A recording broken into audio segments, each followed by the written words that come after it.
Sleep matters. The 5-to-1 ratio rule. Why do some relationships recover after tension while others fall apart from a single argument?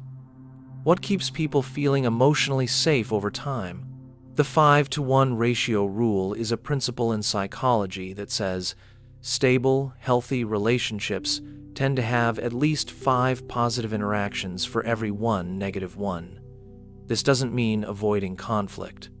It means surrounding difficult moments with enough warmth, respect, and connection that they don't define the relationship. The concept was introduced by psychologist John Gottman after studying couples over several decades. He found that when the ratio drops below 5-to-1, satisfaction and stability tend to fall. Picture 2 siblings cleaning up after a long day. They had a small argument earlier about who forgot to bring something, but now one of them hands over a snack, the other offers to finish the dishes. They laugh at something from a show they both watch. A small compliment slips in. Then one says, "You actually handled that better than I did." The tension fades. Not from one big gesture, but from a steady return to connection. The key isn't perfection, it's frequency. A relationship can handle friction if it's built on enough daily signals of care. You don't need grand fixes. You need consistent reminders that the bond matters more than the mistake. This applies to friends, coworkers, couples, even parent-child dynamics. Positive interactions don't erase the bad, but they make the space safe enough to stay.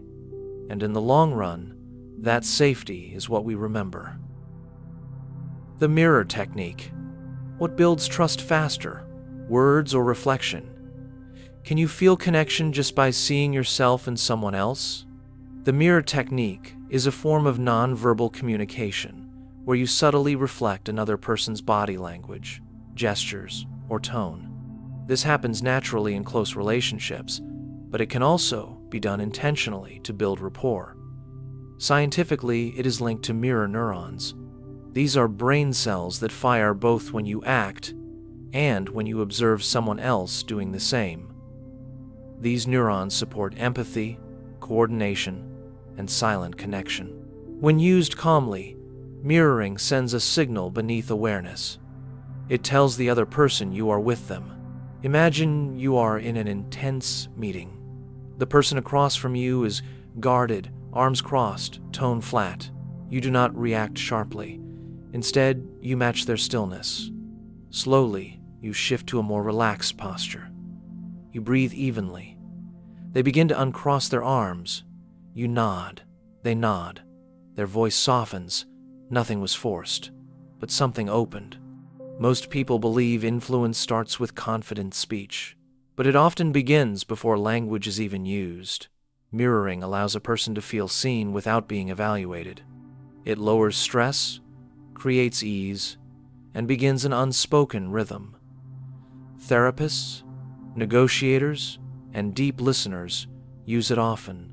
When you reflect what someone feels before changing what they think, you do not create pressure. You create space. Confidence loop. Why do some people grow more confident around certain people? What makes belief in yourself feel safe instead of forced? The confidence loop is a behavioral cycle where signs of belief from others lead to belief in yourself. That internal belief improves how you act, which makes others treat you with more respect, restarting the cycle. It begins outside you. Someone treats you like you are already capable. That treatment leads to action. That action earns more belief. Over time, what felt like pretending becomes natural. Picture a teacher calling on a student who rarely speaks. The student answers. The teacher nods and says, "That was thoughtful." In the next class, the student speaks again. A few days later, they lead a discussion. No one gave them confidence. They mirrored it long enough for the student to accept it. That is the loop. Confidence does not begin with belief. It begins when someone sees strength in you first. This idea is supported by psychology and seen in coaching, education, and recovery. It is a loop because it grows with momentum.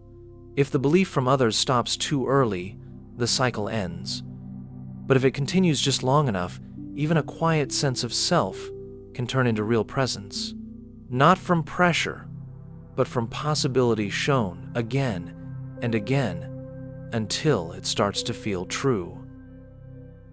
Yes ladder.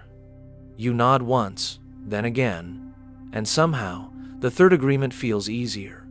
Small commitments build comfort, even when no one's aware it's happening. This is how the yes ladder works, a psychological technique that leads someone toward agreement by stacking small, harmless affirmations first. It's used in sales, negotiation, therapy, even casual persuasion. The brain craves consistency. When we say yes to something minor, we start aligning our identity with that agreement. Later, saying yes again feels more natural, even if the next ask is slightly bigger. This is known as commitment and consistency bias. Imagine a street fundraiser approaches you. They don't start with a donation request. Instead, they ask, "Do you believe in helping people?" You say yes. Then they ask, "Do you think everyone deserves a second chance?" Another yes. By the time they ask for a small contribution, your brain wants to stay consistent. It's not pressure, it's momentum. Most people think persuasion starts with a strong argument, but it often starts with a pattern of small, safe agreements. The latter is emotional, not logical. Each yes is a step that builds comfort. The final step feels like your idea, not someone else's strategy. The yes ladder isn't about manipulation, it's about building trust through rhythm. Parents use it to guide children. Teachers use it to ease students into challenges. And in everyday life, it shows how influence often works best when it feels invisible, quiet, familiar, and yours. Mirror their breathing to calm them. Breathing is one of the few body functions controlled by both the conscious and unconscious mind. That makes it a powerful link between emotion and physiology. When a person feels anxious or unsafe, their breathing changes. It becomes shallow, quick, or uneven. By subtly mirroring their breathing pattern and then gradually slowing your own, you can influence theirs. This is not manipulation, it is co-regulation. It creates a shared rhythm that signals calm and presence. Imagine sitting beside someone during a difficult conversation. They fidget, avoid eye contact, their breath tight and uneven. You begin by syncing your own breath with theirs, short, light, matching. Slowly, you start lengthening your inhales, softening your exhales. You do not say anything, but after a minute or two, their breath follows yours. Their shoulders lower. The tension in the room dissolves a little. Most people think calming someone down starts with the right words, but the body listens before the mind does. Breathing is contagious. When you offer calm with your breath instead of your voice, it feels safer. This technique is used in therapy rooms, crisis response, and even hostage negotiations. It works because it bypasses resistance and meets people where they are, not where you want them to be. Matching breath is not about control. It is about building safety one quiet breath at a time.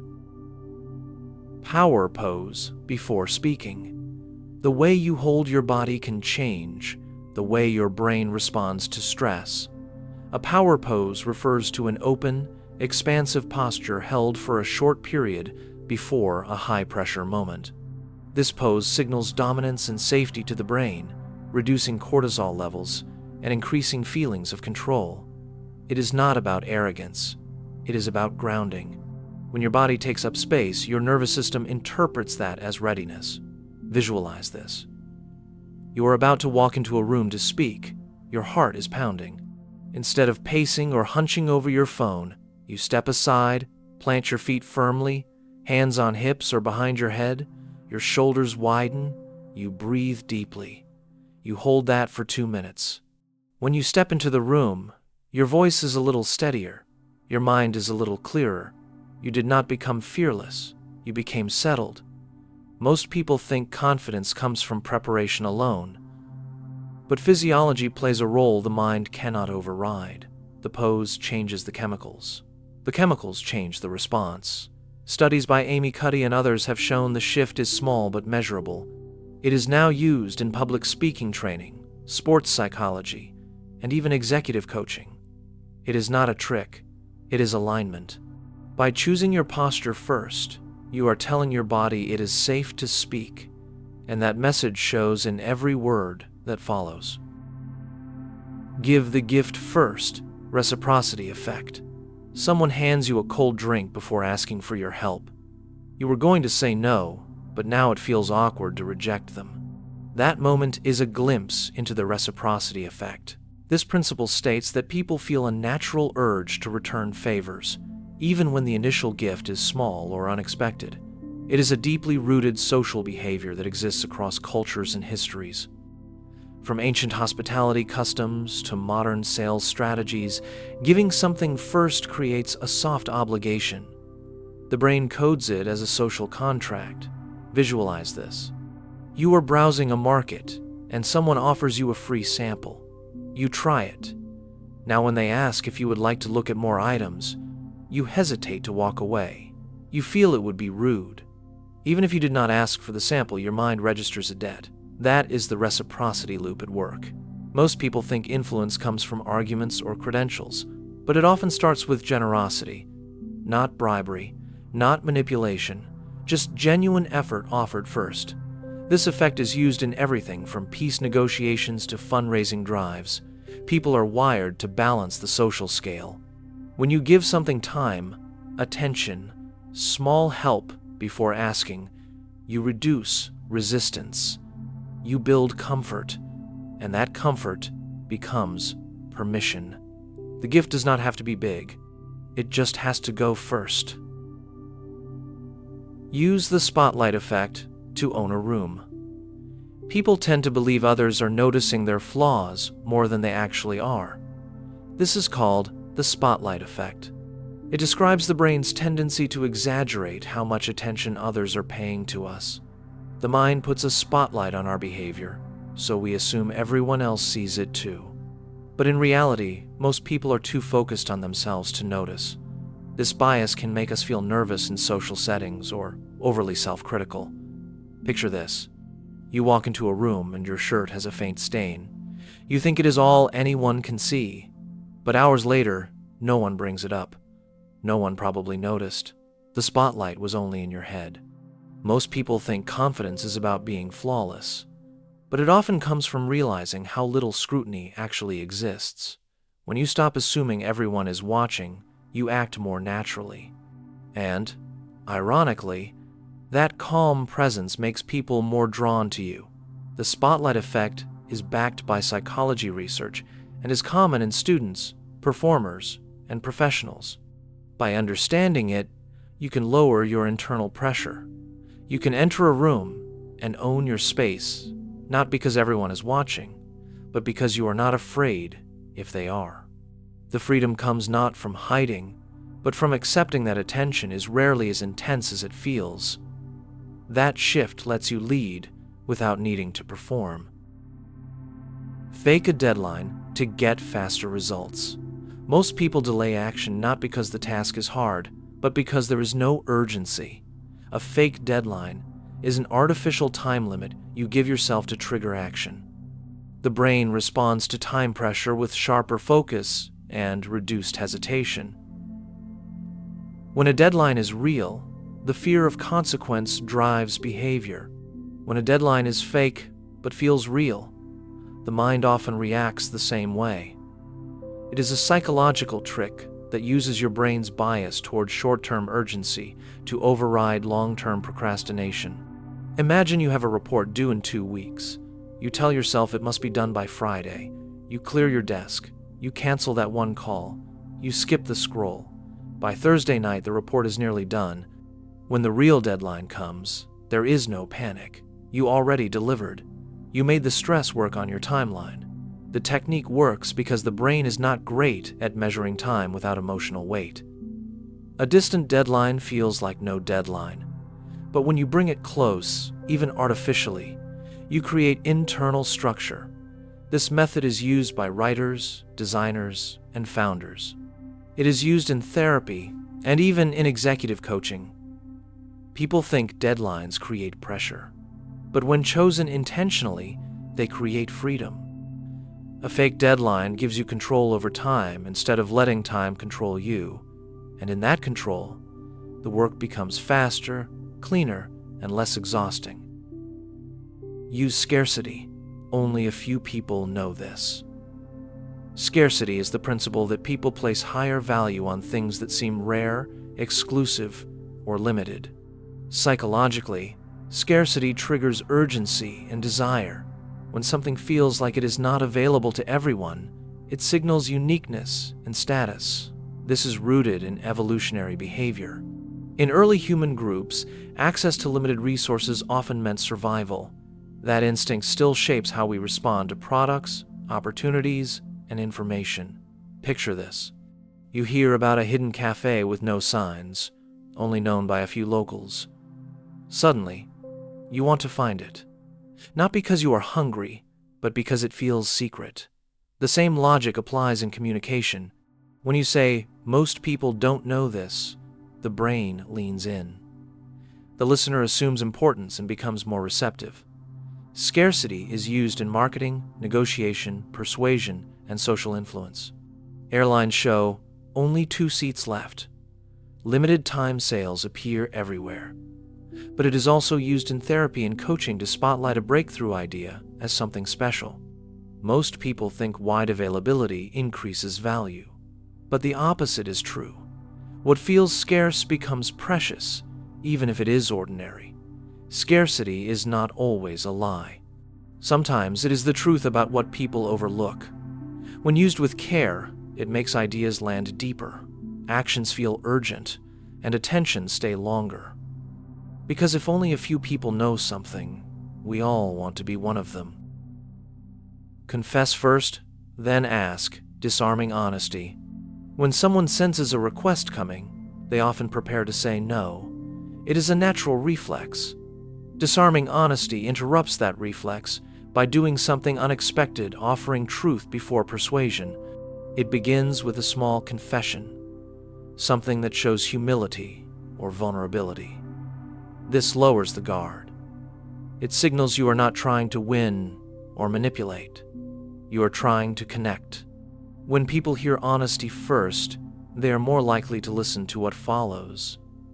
Visualize this. You need help on a deadline at work. Instead of pretending you have it all figured out, you say, "I should have asked earlier, and I feel a bit awkward about this, but I'm really falling behind." The mood shifts. The person listening is no longer calculating what you want from them. They are relating. They are opening. Most people think influence comes from certainty, but often the most powerful position is not confidence. It is realness. Disarming honesty is used in therapy, leadership, hostage negotiations, even in parenting. It creates safety. People are not persuaded because you seem flawless. They are persuaded because you are human. The confession earns permission to speak more honestly, and in that space, people listen differently. They feel less cornered, more respected, and that softens their no into a maybe, or even a yes. Because when someone feels seen, they are far more willing to help you move forward. Act like you already belong.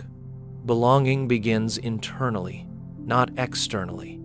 It is not something you earn after being accepted. It is something you signal through your presence. When you act like you already belong, your brain starts adjusting. Your nervous system calms. Others unconsciously respond to that energy. This is not about arrogance or dominance.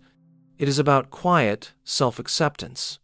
It means showing up without shrinking, moving without asking for approval, and entering spaces with a steady pace instead of apology. Picture this. You enter a room where you know no one.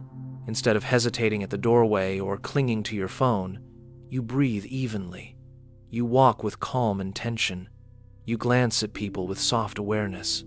You take a seat not at the edge, but where you naturally feel comfortable. You do not fidget. You do not explain your presence. You simply inhabit the space. Over time, people respond to that ease. They mirror it. They make space for you, because you made space for yourself first. Most people believe belonging is granted, but often it is recognized only after it is claimed. This behavior is studied in group dynamics, animal behavior, and human leadership. Even in the wild, those who move with calm authority are followed without resistance. You do not get permission to belong and then feel it. You feel it first. Then permission follows. And that quiet shift changes how the room sees you because it changes how you see yourself. What's your story? Not, what do you do? The question, what do you do, often narrows someone into a label. It pushes the conversation into roles and status. It makes the interaction about titles instead of people. But when you ask, what's your story, you invite something deeper. A story makes space. It lets people share who they are beyond the surface. It replaces performance with reflection. Picture this. You sit next to someone at a gathering. You skip the usual question. Instead, you say, what's your story? They blink, then smile. They tell you where they grew up. A strange job they once had. A teacher who changed their life. Suddenly, you are not in small talk. You are in something real. That shift matters. It makes people feel valued, not judged. Most people think connection starts with questions, but it actually starts with permission. Asking for a story gives someone permission to show up whole. It is a signal that you are not here to measure them. You are here to understand. This technique is used by therapists, journalists, and negotiators. It breaks past defenses. It opens identity. And once that happens, trust grows quickly. You do not need perfect questions to connect. You need better frames. What do you do? Is a script. What's your story? Is a door. And behind that door is everything that makes the moment worth remembering. You seem like equals instant rapport. Why do people open up more when you tell them who they remind you of? What makes a casual comment feel like a connection? The phrase, you seem like, works because it instantly personalizes the conversation. It tells the other person that you are observing something unique about them. But instead of labeling, it invites them to participate. It creates a gentle mirror. The brain is wired to respond positively to recognition and reflection. That's why this phrase builds rapport so quickly. Visualize this. You meet someone new, and instead of asking where they are from, you say, you seem like someone who always knows where the best food spots are.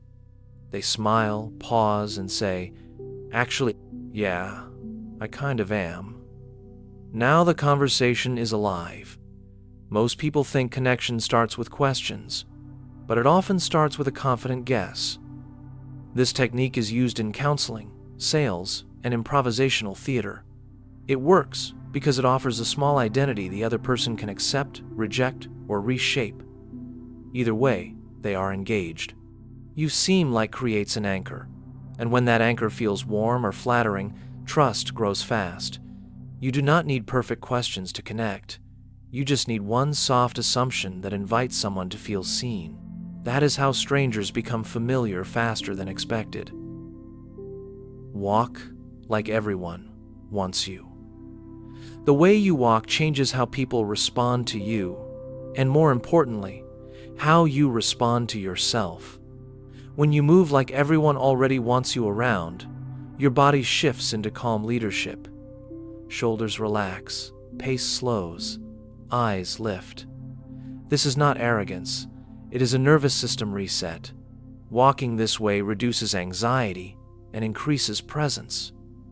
Your brain receives signals from your posture. And when those signals say you are welcome, it behaves as if that is already true. Picture this. You walk into a crowded room where no one knows you. Instead of rushing or looking for an escape, you move like you are walking into your own living room. You take your time. You scan the space slowly. You look for someone who might be glad you are there. Even if no one notices, your body does. Most people think confidence comes from others noticing you. But real confidence grows when you stop needing to be noticed. This method is used in performance training, executive coaching, and even trauma recovery. Walking like you belong rewires the fear loop. It gives the brain proof that there is no threat, and that changes everything. The shift is subtle, but it starts with pace, breath, and posture. When you walk like everyone wants you there, you start to believe it. And eventually, so does the room. Caffeine Nap Hack. Caffeine and naps seem like opposites.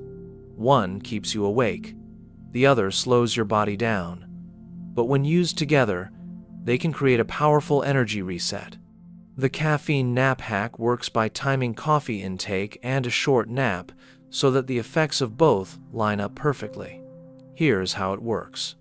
You drink a small cup of coffee quickly, then immediately lie down for a nap that lasts between 15 and 25 minutes.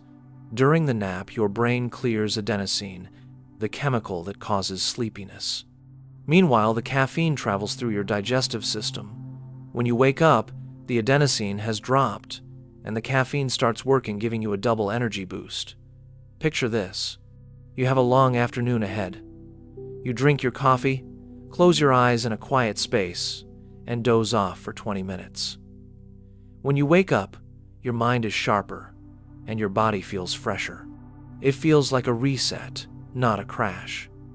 Most people think caffeine should be used to push through fatigue, but when paired with rest, it becomes recovery.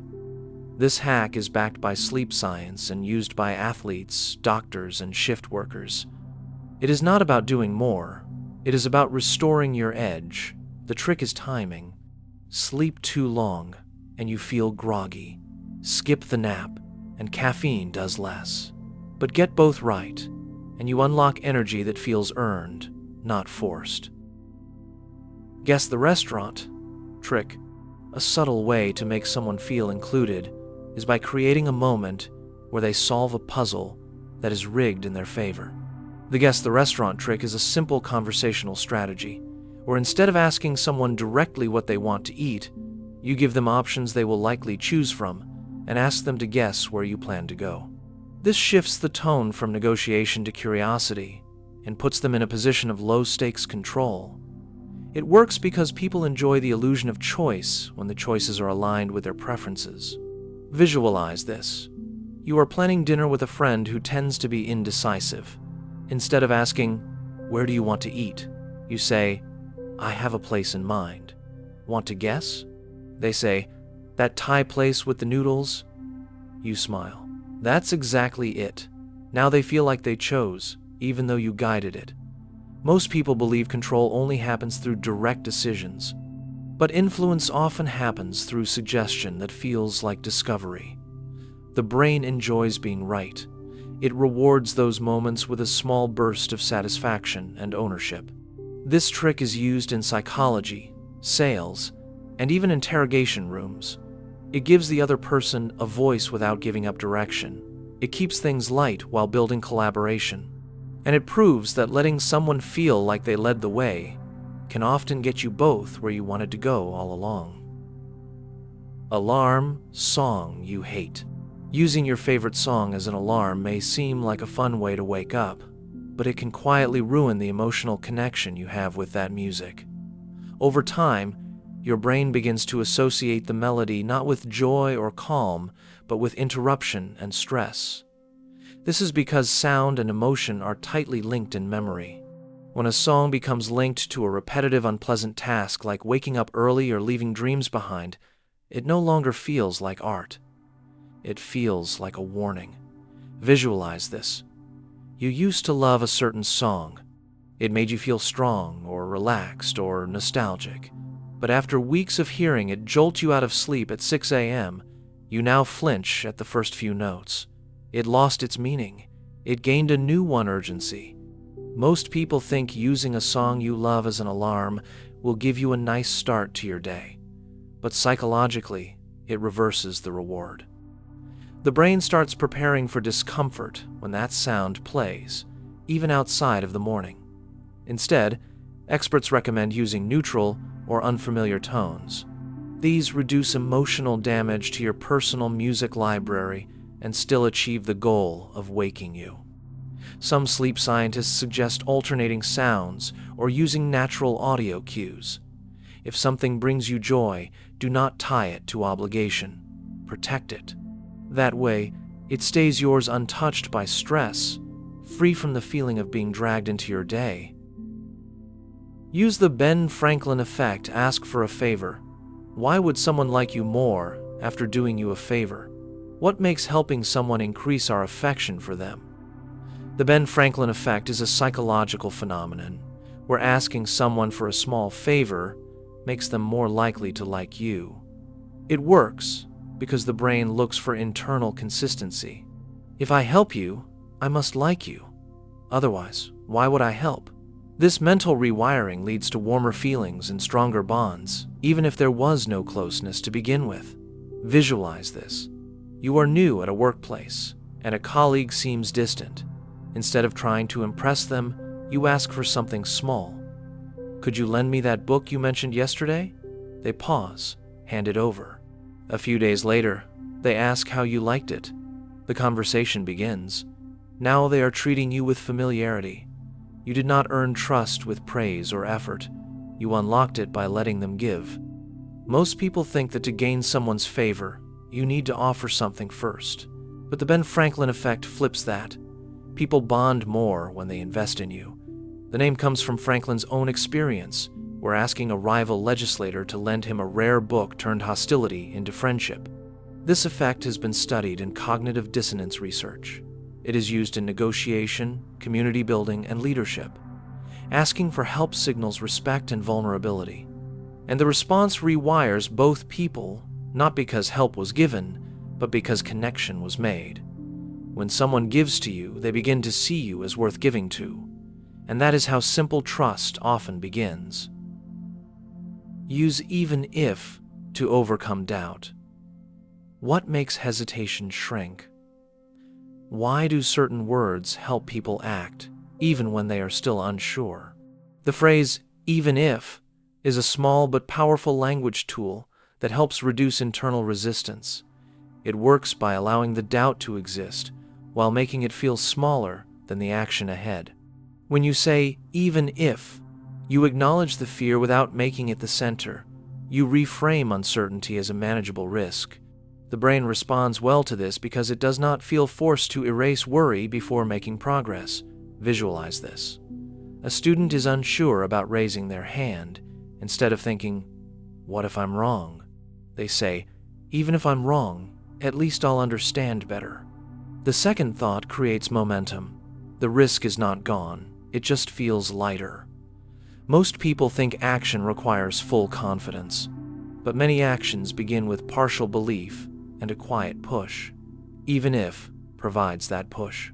This language structure is used in therapy, sales, education, and coaching. It helps people move forward without pretending to feel certain. Behavioral studies show that acknowledging fear while choosing action improves follow-through. Even if I fail, I'll learn. Even if they say no, I tried. Even if it's awkward, it's worth it. These are not affirmations, they are permissions. You do not need to eliminate fear to move. You just need to shrink its power enough to begin. And even if does exactly that. Use anchoring. Mention a big number first.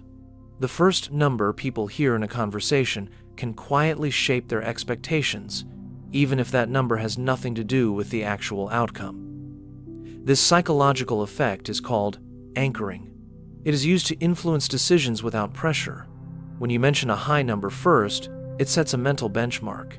Every number that follows feels smaller by comparison. Visualize this. You are selling an old bike. Instead of saying, I'm hoping to get $300, you say, these models usually sell for around $500, but I'm open to offers. Even if you were never expecting $500, the listener now sees $300 as reasonable. Anchoring has been studied in behavioral economics and negotiation theory.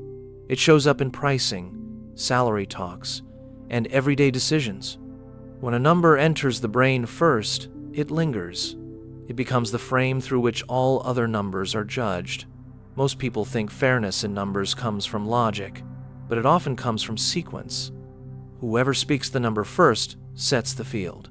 This is why real estate agents show the most expensive home first, and why salary negotiations often begin with the employer's number. People do not decide by comparing facts. They decide by comparing anchors, and once the anchor is set, the rest follows that gravity. Pretend you're the host. When you enter a space where you feel like an outsider, pretending you are the host changes how your body moves and how others see you. This is not about faking confidence or trying to dominate. It is about shifting your mindset to create comfort for others. Hosts pay attention. They make eye contact. They create ease. And by stepping into that role, even in places where you are not in charge, you invite inclusion instead of waiting for it. Picture this. You walk into a room full of people who seem more connected than you. Instead of blending into the background, you smile first. You offer water. You straighten a chair. You say, "Let me help you find a seat." You take quiet ownership of the energy, and it changes you. It calms your nerves. It gives your body something to do besides shrink. Most people think belonging is about being accepted, but it often comes from making others feel welcome first. This technique is used in performance training, social dynamics, and therapy for social anxiety.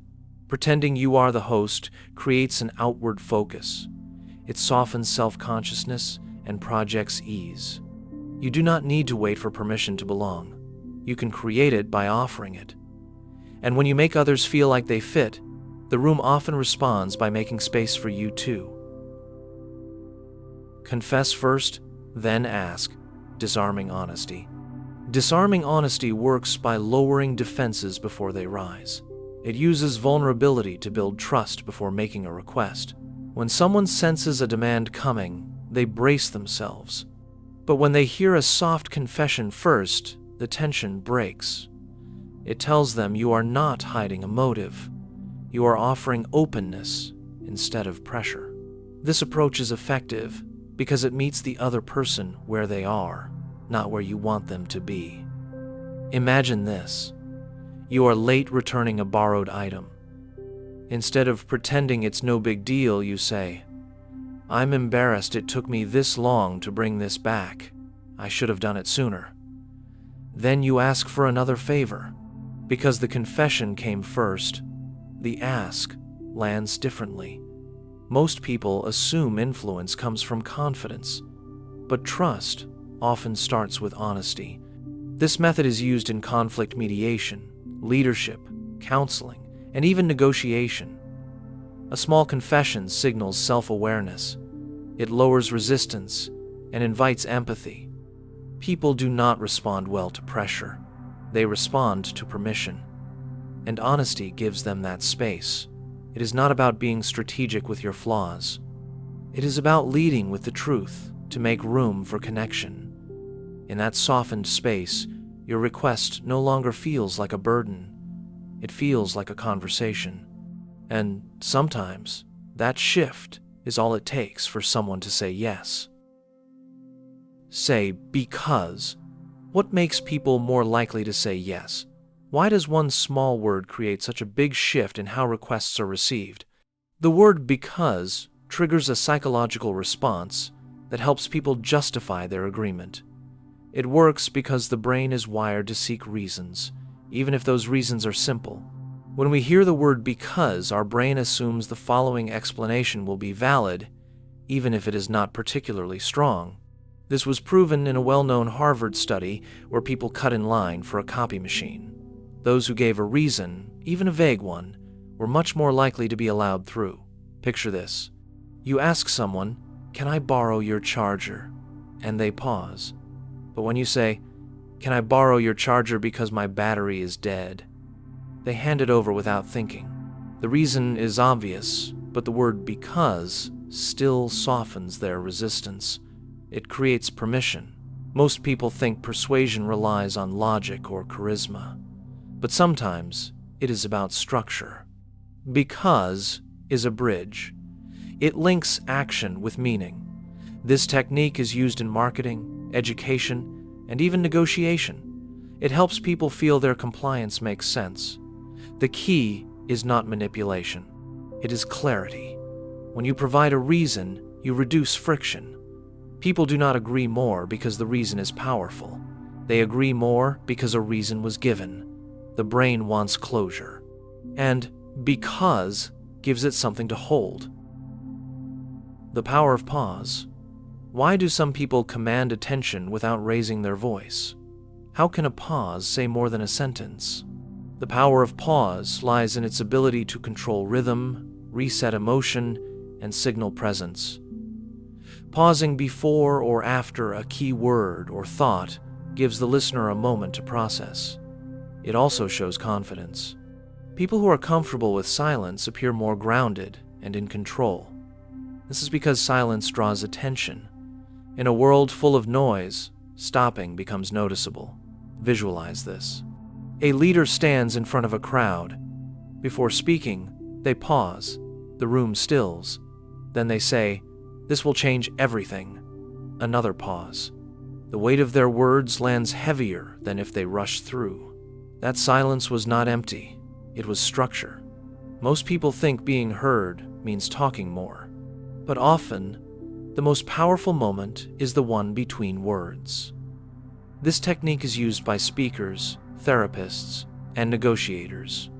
A well-timed pause calms tension, gives space for reflection, and shifts emotional energy. In therapy, a pause after a vulnerable statement invites more depth. In sales, it signals respect. In arguments, it prevents escalation. Presence does not come from constant expression. It comes from comfort with stillness. A pause shows you are not rushing to be accepted. You are already settled. And in that space, others lean in to hear more. Because silence, when used with care, is not absence. It is command. Use their name, rewire the brain. Why does hearing your name feel different from hearing anything else? What makes it stand out in noise, in crowds, in memories? The brain is hardwired to respond to the sound of your own name. It lights up unique neural pathways associated with self-recognition and attention. Using someone's name in conversation activates those pathways and creates a feeling of importance. This simple act strengthens emotional connection, builds trust, and improves memory retention. Visualize this. You are speaking with someone you just met. Instead of saying, "That's interesting," they say, "That's interesting, Priya." You notice the difference. You feel seen. The interaction feels warmer, and you remember them. Most people think good communication is about clear ideas, but often it is about personal connection. Using someone's name is one of the easiest ways to make that happen.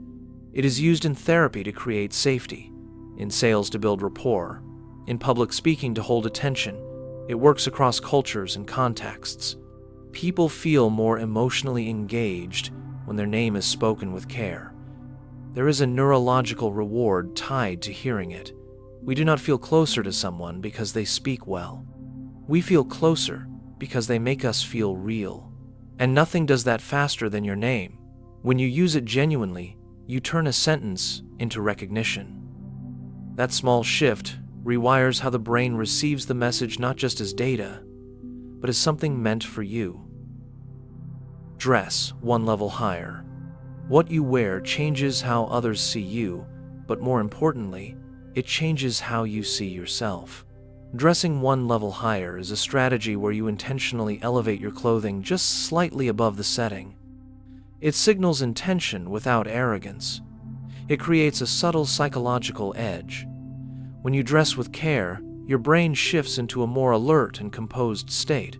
Research from social psychology shows that formal clothing activates parts of the brain linked to abstract thinking and confidence.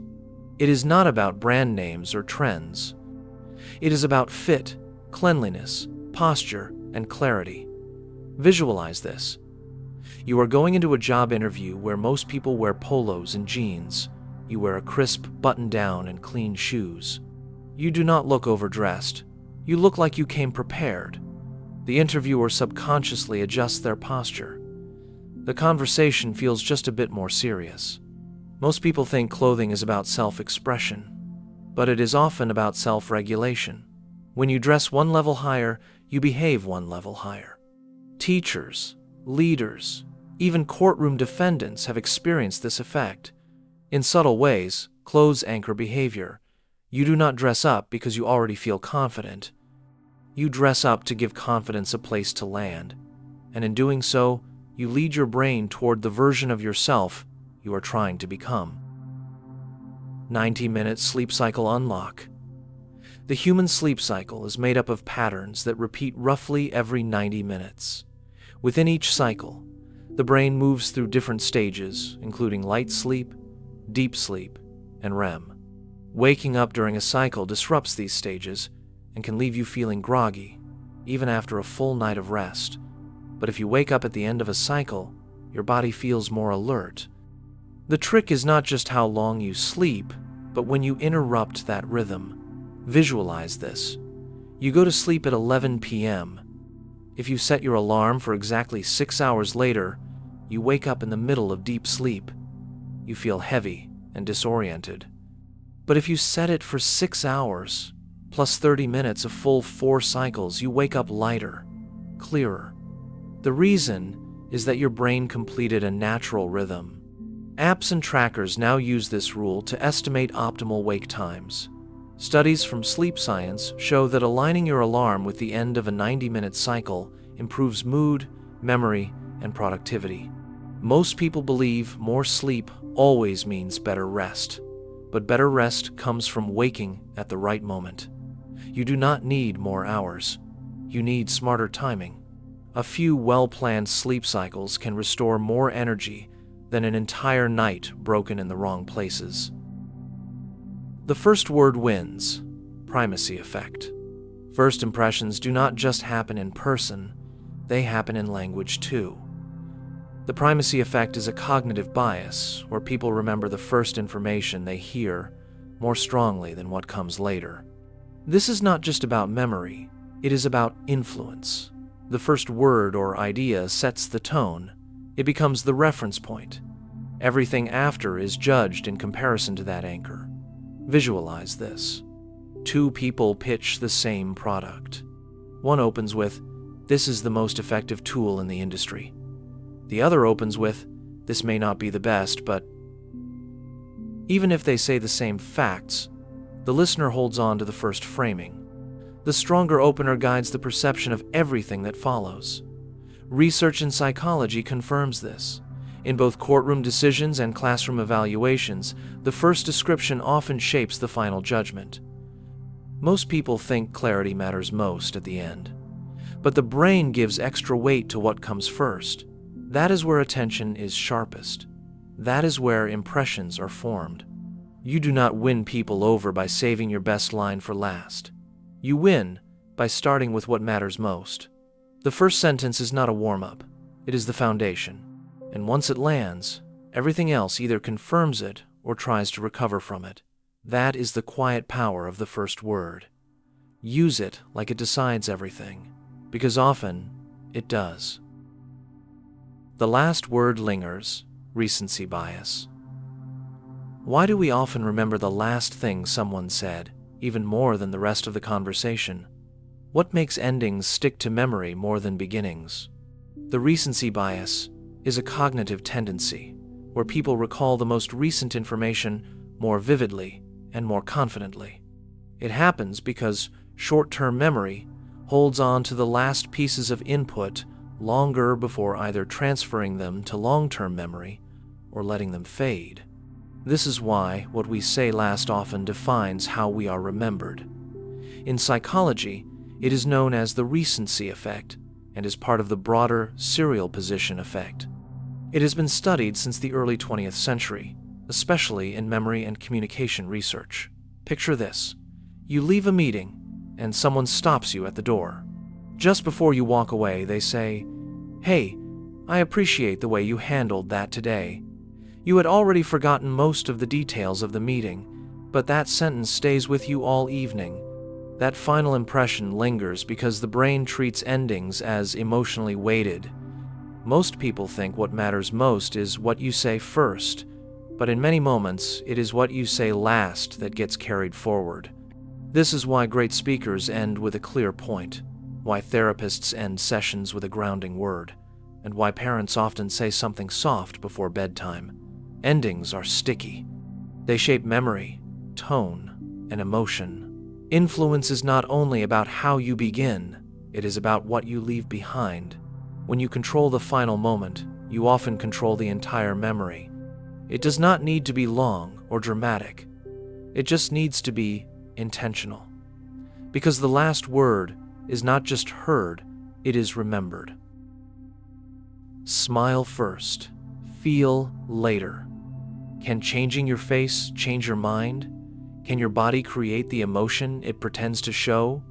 The idea behind smile first, feel later, comes from the facial feedback hypothesis, a psychological theory suggesting that facial expressions can influence emotional experience. When you smile, even slightly, and even when you do not feel happy, your brain receives signals that associate the muscle movement with a positive state. This feedback can slightly elevate your mood and shift your perception. The theory dates back to Charles Darwin and was later supported by modern studies in psychological science. Picture this. You are waiting for a train after a long, tiring day. Nothing went as planned. You feel drained. Then someone next to you offers a soft smile. You return it, not out of joy but reflex. But something small changes. Your shoulders relax. The air feels less heavy. The smile did not come from happiness. The happiness came from the smile. Most people think we smile because we feel good, but often we begin to feel better because we smiled. This is not forced positivity. It is behavioral nudging, a tool, not a lie. Smiling activates muscles that send signals to the limbic system, which controls emotion. Studies have shown it can reduce stress responses and even influence heart rate. This technique is used in therapy, stage performance, and confidence coaching. You do not need to wait to feel okay to smile. Sometimes the smile helps create the okay, and even a small one can start that shift. Lower your voice, raise their respect. What changes when you speak softer instead of louder? Why do some voices draw more attention by calming the room rather than filling it? Lowering your voice in tone and volume is a psychological signal of self-control and presence. It shows comfort with being heard without trying to dominate. This often leads to people leaning in not just physically, but mentally. The brain interprets calm speech as a sign of confidence and authority. It mirrors the tone in return. This is rooted in both neuroscience and social conditioning. When someone lowers their voice, it activates listening behaviors in others more than when someone raises it. Visualize this. In a tense meeting, voices begin to overlap. One person stays quiet, then speaks slowly, calmly, without raising volume. The room softens. Heads turn. Their presence fills the space not by force, but by contrast. Most people think power means speaking louder, but often it means speaking less and meaning more. A lower voice triggers fewer threat responses in the brain. It does not spark the fight or flight response. It invites focus. This method is used in negotiation, leadership training, and even de-escalation tactics. It is effective not because it hides strength, but because it channels it. When you lower your voice, you ask the room to meet you where you are, and when you stay there, it becomes your room. Volume does not equal control. Stillness often does. Speak less loudly, and people will listen more deeply. Nod while asking equals yes bias. Nodding is more than a sign of agreement. It is a behavioral cue that can influence how others respond to you. When you nod while speaking, especially while asking a question, the other person becomes more likely to agree or respond positively. This effect is called the yes bias. It happens because the brain subconsciously mirrors body language to maintain social harmony. The nod signals approval, safety, and expectation. When used intentionally, it can increase compliance without pressure. Imagine this. You are in a meeting and ask, "You'd be open to trying this version instead?" As you speak, you nod gently. The listener mirrors the motion, even slightly, and their brain begins aligning with agreement before they speak. It feels natural. It feels cooperative. This effect has been observed in sales, therapy, and group dynamics. Researchers found that waiters who nodded while confirming orders received higher tips. The motion of the nod acts like a silent suggestion. Most people believe persuasion depends on the words you choose, but often the outcome is shaped by what your body says while the words are being spoken. Nodding creates a small moment of alignment. The person on the other side wants to match the tone. Agreement does not always begin in the mind. Sometimes it begins in the mirror. And a simple nod can create that mirror before a word is even returned. Ask for advice, gain influence. Asking for advice is a counterintuitive but powerful way to gain influence.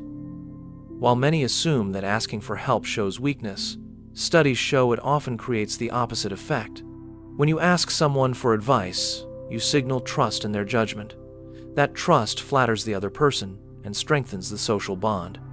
It also makes them more invested in the outcome. Instead of evaluating your decisions, they now feel part of the process.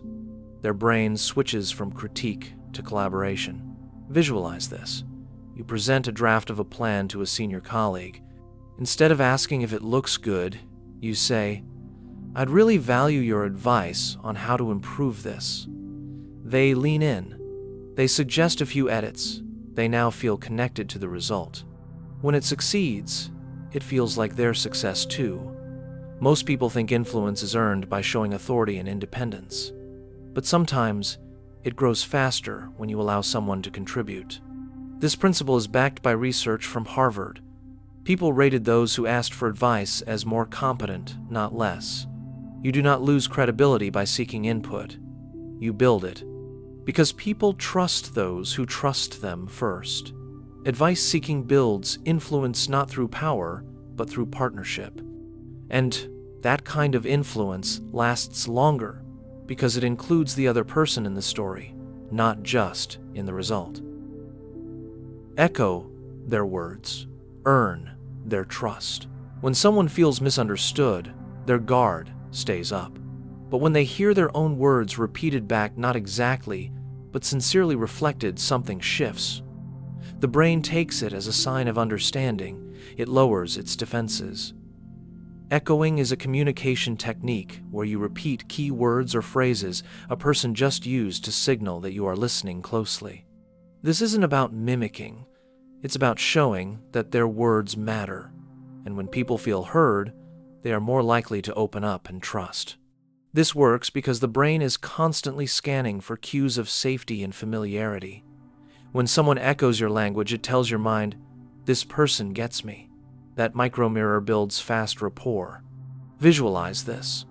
A friend says, "I'm just exhausted from trying to keep everyone happy." You respond, "Trying to keep everyone happy sounds exhausting." Their posture changes. They nod. You didn't solve their problem. You just showed that you truly caught it. Most people think gaining trust means saying something new, but often it means saying something back. Echoing is used in hostage negotiation, therapy, and even customer service. It calms tension and clarifies meaning. The key is to be gentle and brief. Overdoing it can feel manipulative. But used with care, it becomes a bridge. People don't trust you because you impress them. They trust you because you reflect them. When their own words return to them with care, they feel less alone. That's what trust grows from. Let them talk first, then you win. In a conversation, especially one with stakes, the person who speaks first often gives more than they realize. By letting the other person talk first, you gather valuable information: their tone, their concerns, their expectations. This is not silence out of passivity. It is strategic, quiet. It works because people reveal more. when they are not interrupted. And when they speak first, they feel more seen. That alone can shift power. This technique is rooted in negotiation science and emotional psychology. When someone begins, they often expose not just facts, but emotion. You learn what matters to them. You adjust your response with precision. Picture this. You are in a salary discussion. Instead of jumping in, you ask, "What are your thoughts on the role and the range?" The manager speaks. You nod. You listen. When you respond, your words are tailored. The room is calmer. Most people think going first shows confidence, but in many moments, going second gives control. You create context. You get clarity. Letting others talk first is used in therapy, conflict resolution, and diplomacy. It helps avoid assumptions and shows respect. People trust more when they feel heard before they are challenged. Speaking first does not always set the tone. Sometimes it gives away your strategy. Listening first is not weakness, it's advantage. And when done with calm presence, it makes your words, when they do come, land with greater weight. Speak slower to sound smarter. When someone speaks slowly and clearly, they are often perceived as more intelligent and trustworthy. This is not because of what they are saying, but because of how they are saying it. Speaking slowly signals confidence, presence, and self-control. It gives the listener space to absorb the message and gives the speaker time to choose words with care. In psychology, this is known as processing fluency. The easier something is to understand, the more credible it feels. Visualize this. You are listening to two people explain the same idea. One speaks quickly, rushing through the points. The other takes short pauses, chooses each word deliberately, and allows silence to exist. Even without changing the content, the slower speaker feels more grounded. You trust them more.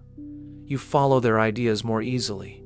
Most people believe that talking fast shows intelligence, but speed often signals anxiety or a need for approval. When you slow down, your ideas have room to breathe. Your listener is not chasing your voice, they are walking beside it. Studies in communication and leadership show that slower speech improves persuasion, memory retention, and social presence. Smart people are not the ones who speak the most words. They are the ones whose words land with clarity. Speaking slower is not about dragging time, it is about guiding it. And when your rhythm feels steady, the mind listening to you feels steady too. Frame it as a choice. Giving someone a choice changes how they hear a request. When you ask, "Will you do this?" it sounds like pressure. When you ask, "Would you prefer option A or B?" it sounds like collaboration. This shift is known as the autonomy effect.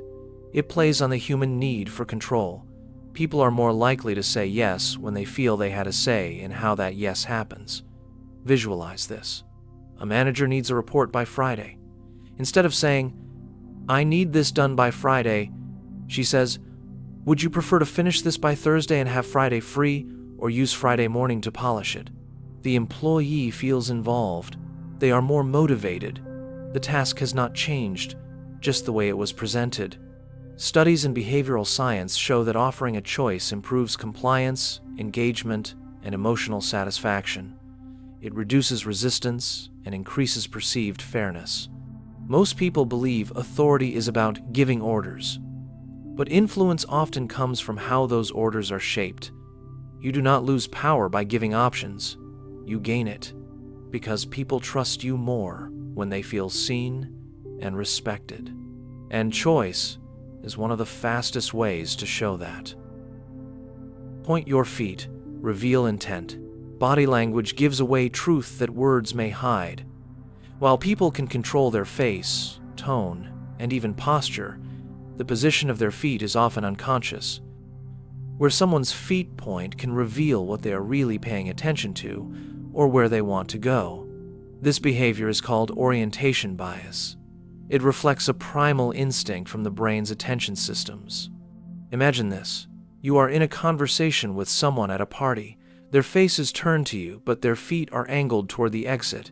They smile, nod, and say the right things. But something feels off. That is your brain noticing the conflict between verbal and nonverbal cues.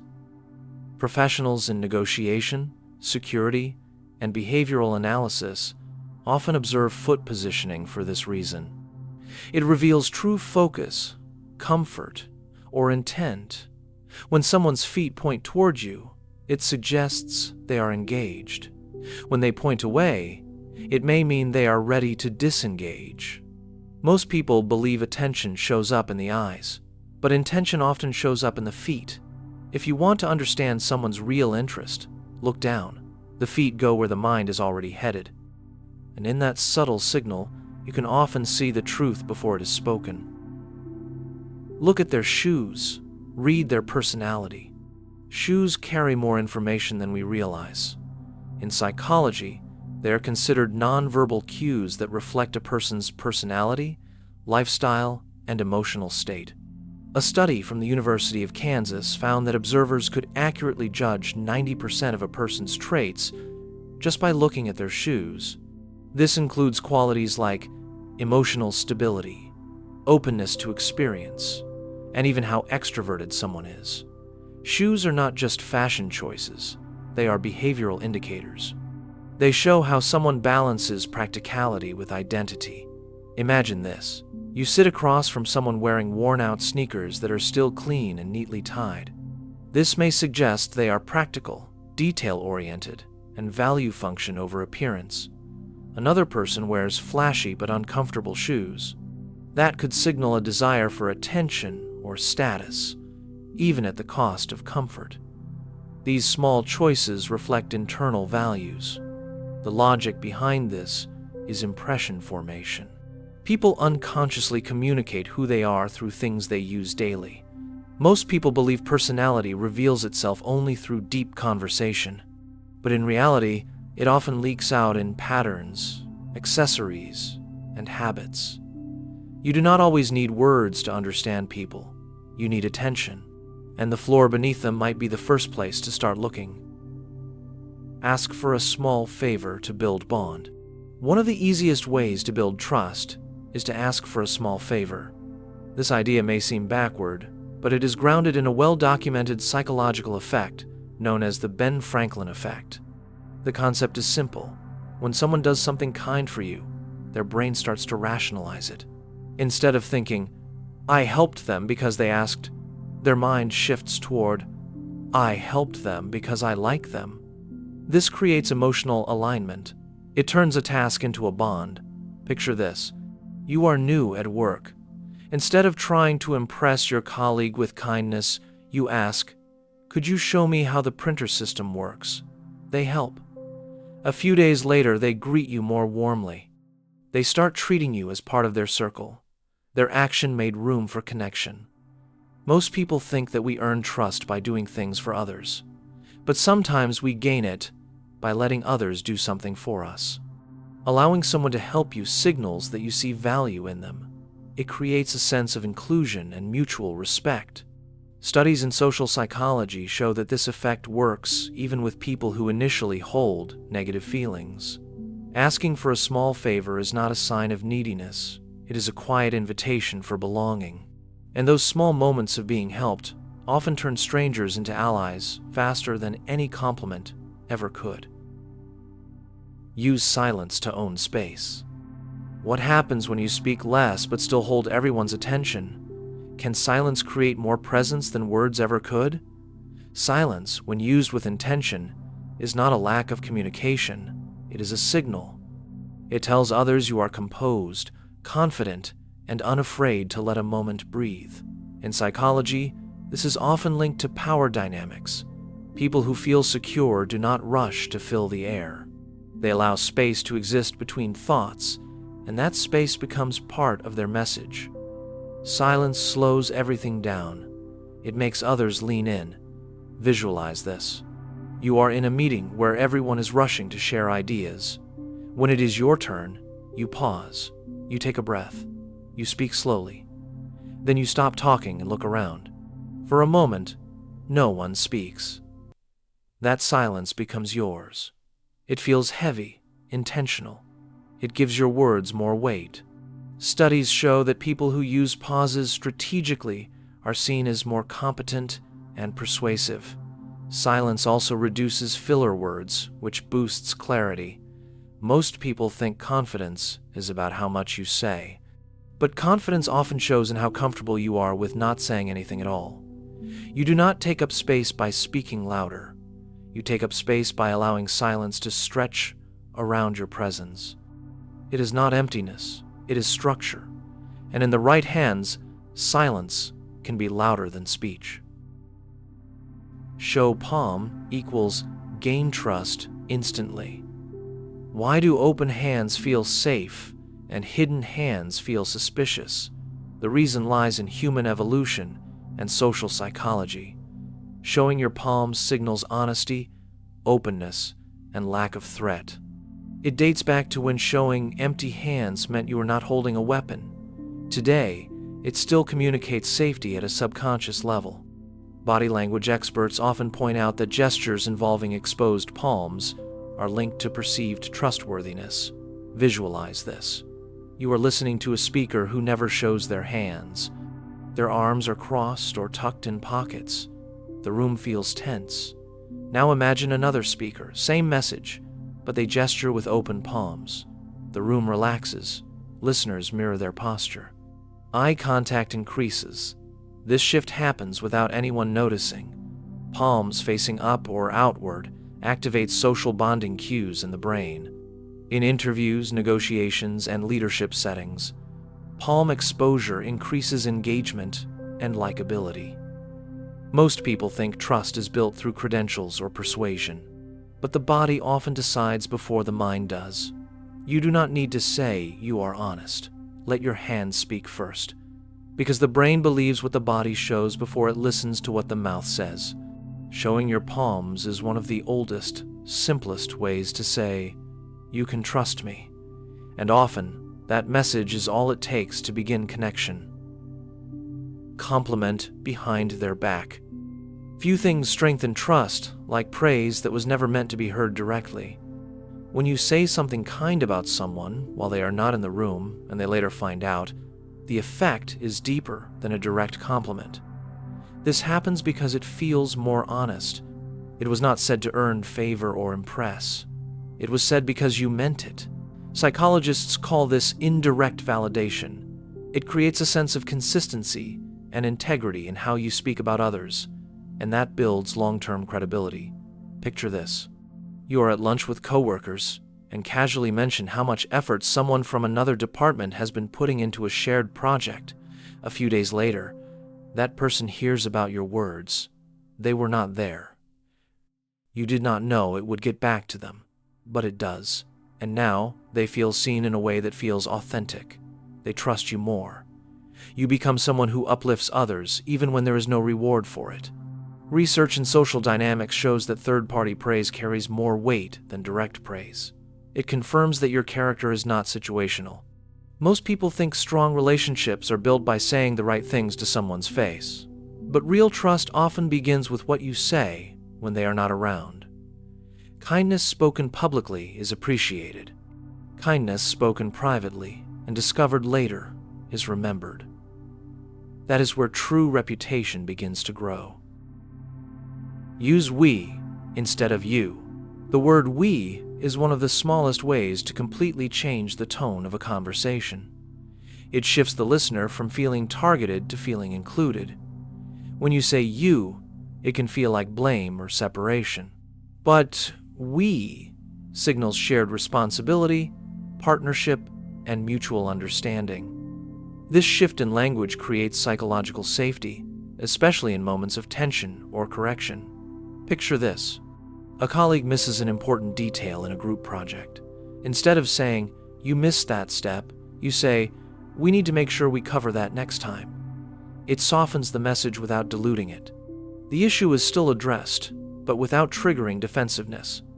It feels like problem-solving together instead of assigning fault.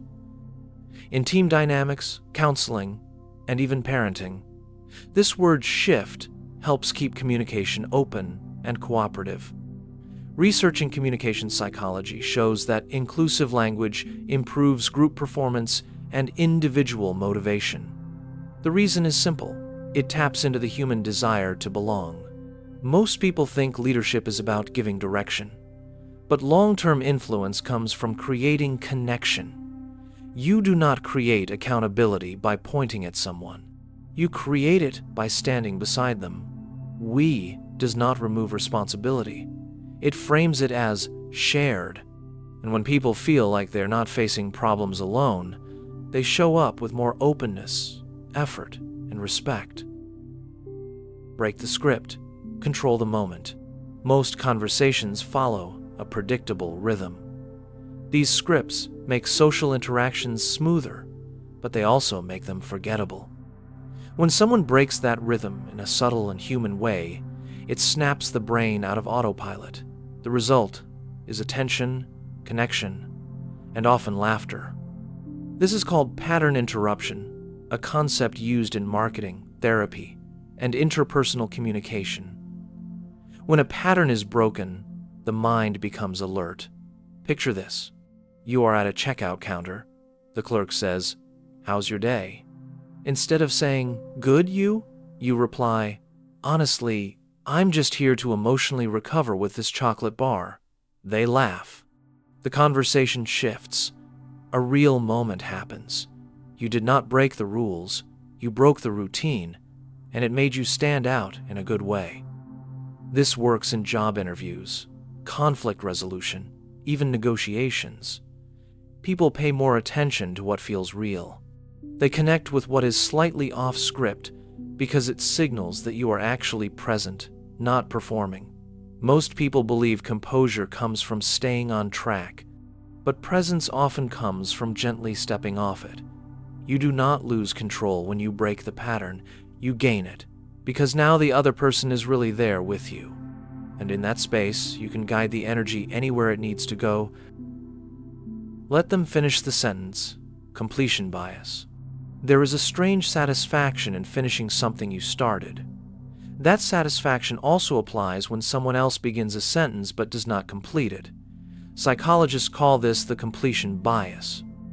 It is the mind's tendency to feel more connected to a thought when it has a role in completing it. In conversations, this creates a subtle bond. When you pause and allow someone to finish your sentence or idea, they feel involved. It gives them ownership of the moment. The brain sees shared effort as shared meaning. Visualize this. You are talking about a difficult decision.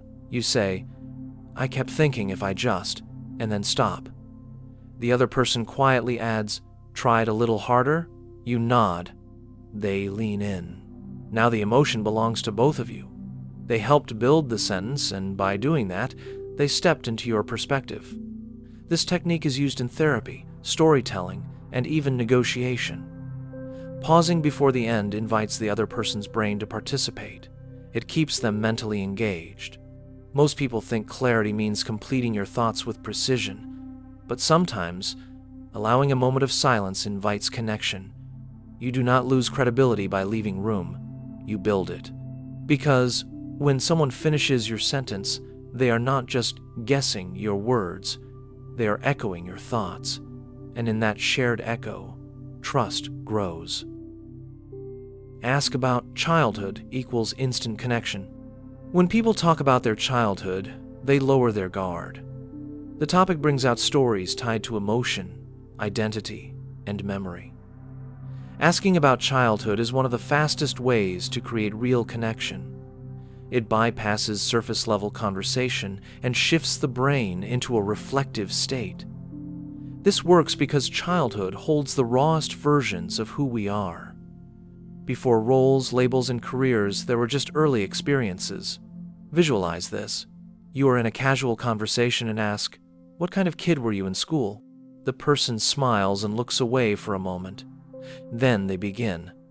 Maybe they talk about climbing trees, being shy, or moving between schools. The pace slows.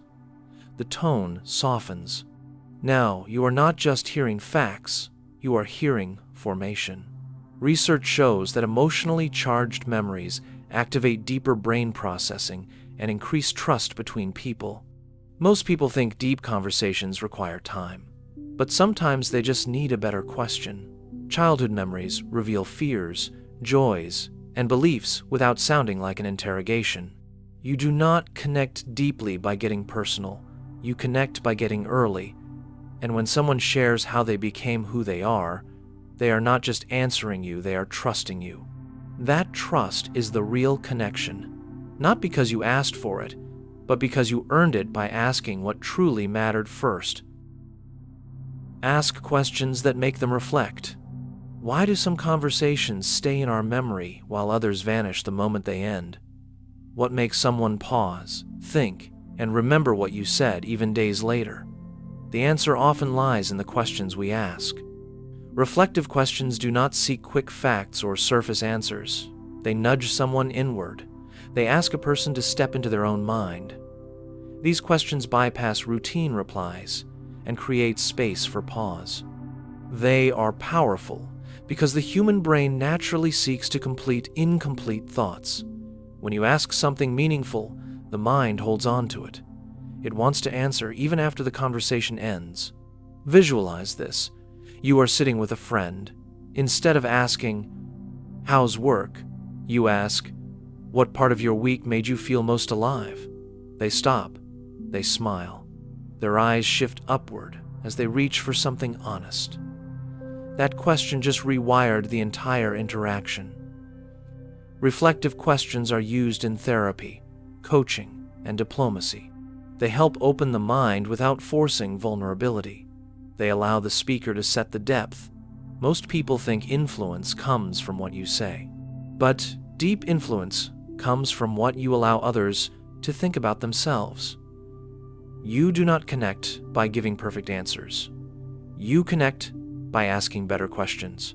And a single, well-placed question can echo far beyond the moment it was spoken. Self-deprecate, then take the stage. Can making fun of yourself actually build authority? Can humility become a form of confidence? Self-deprecating humor, when used carefully, is a psychological tool that lowers defenses, invites connection, and gives you space to lead.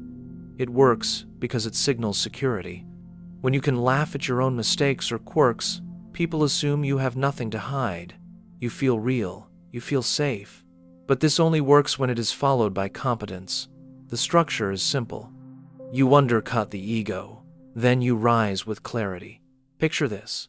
A speaker steps on stage and says, "I still don't know how to use Excel properly, but let's talk about building emotional intelligence." The room laughs. Now they are listening. That moment of honesty made the next line feel stronger, not weaker. Studies in behavioral science show that self-directed humor increases likability. It tells the brain, this person does not need to prove anything, but it only works if you follow it with value. Most people think leadership means always showing strength, but trust often comes from showing something human first. People do not trust perfection. They trust people who are real, then capable. So show your flaws first, then show your strength. Say their name at goodbye. Why does hearing your name feel different from hearing anything else? What makes a name carry emotional weight far beyond ordinary words? Saying someone's name at the end of a conversation leaves a lasting emotional imprint. It feels personal. It signals remembrance. And most importantly, it reinforces identity. Neuroscience confirms that our brains are hardwired to respond emotionally to our own name. It activates unique patterns in areas linked to memory, social connection, and attention. Visualize this. A colleague finishes a casual conversation. As they walk away, they turn back and say, "Take care, Priya." That moment feels different from "take care." You remember it. You feel seen. That last impression, even if small, shapes how you recall the entire interaction. Saying a name at the end is more powerful than at the beginning. The conversation has happened. The name now affirms everything that was shared. Most people think names matter only for greetings, but the real impact comes at goodbye. That is when the memory gets sealed. You do not just start with someone's name to get their attention, you end with it to leave your presence behind. And in a world of noise, that is a subtle way to be remembered. Raise eyebrows when you see someone. The human face is filled with subtle cues that shape how we are perceived. One of the most overlooked but powerful gestures is the quick upward raise of the eyebrows when you see someone. It is a universal sign of recognition and friendliness. In evolutionary psychology, this movement signals openness and the absence of threat. It shows you are acknowledging the other person and that you see them with positive attention. When paired with a slight smile, the eyebrow raise can increase feelings of trust and inclusion instantly. Visualize this. You walk into a room and make eye contact with someone across the way. You raise your eyebrows for just a second. Your eyes widen slightly, and you nod. They smile. They now associate you with warmth, even if no words were exchanged. This gesture is subconscious in many social mammals and functions as a greeting mechanism. It is used in sales, therapy, leadership, and teaching to build connection fast. The reason it works is because it breaks through the noise. Most people believe connection starts with conversation, but often it begins before a single word. You do not earn trust by saying more. You earn it by showing you see someone the moment they enter the room. The raised eyebrow says, "I noticed you," and in a world full of distractions, that quiet signal can make someone feel more welcome than a paragraph ever could. Speak to pain, not logic. When people make decisions, especially emotional ones, they rarely act on logic alone. They respond to discomfort, they react to pain. Speaking to pain means identifying what someone is struggling with before trying to offer a solution. It builds empathy and relevance. Neuroscience shows that the brain gives more attention to threats than to neutral information. Pain activates survival responses. If your message speaks to that pain clearly, the listener's brain marks it as important. Imagine this. You are trying to convince someone to try a new productivity tool. Instead of listing all its features, you begin with, "You know that feeling when you look at your to-do list and feel instantly overwhelmed?" Their eyes meet yours. Now they are listening. You are in their pain, not selling from outside it. Most people believe persuasion begins with offering answers, but the brain only looks for answers after it believes the problem is understood.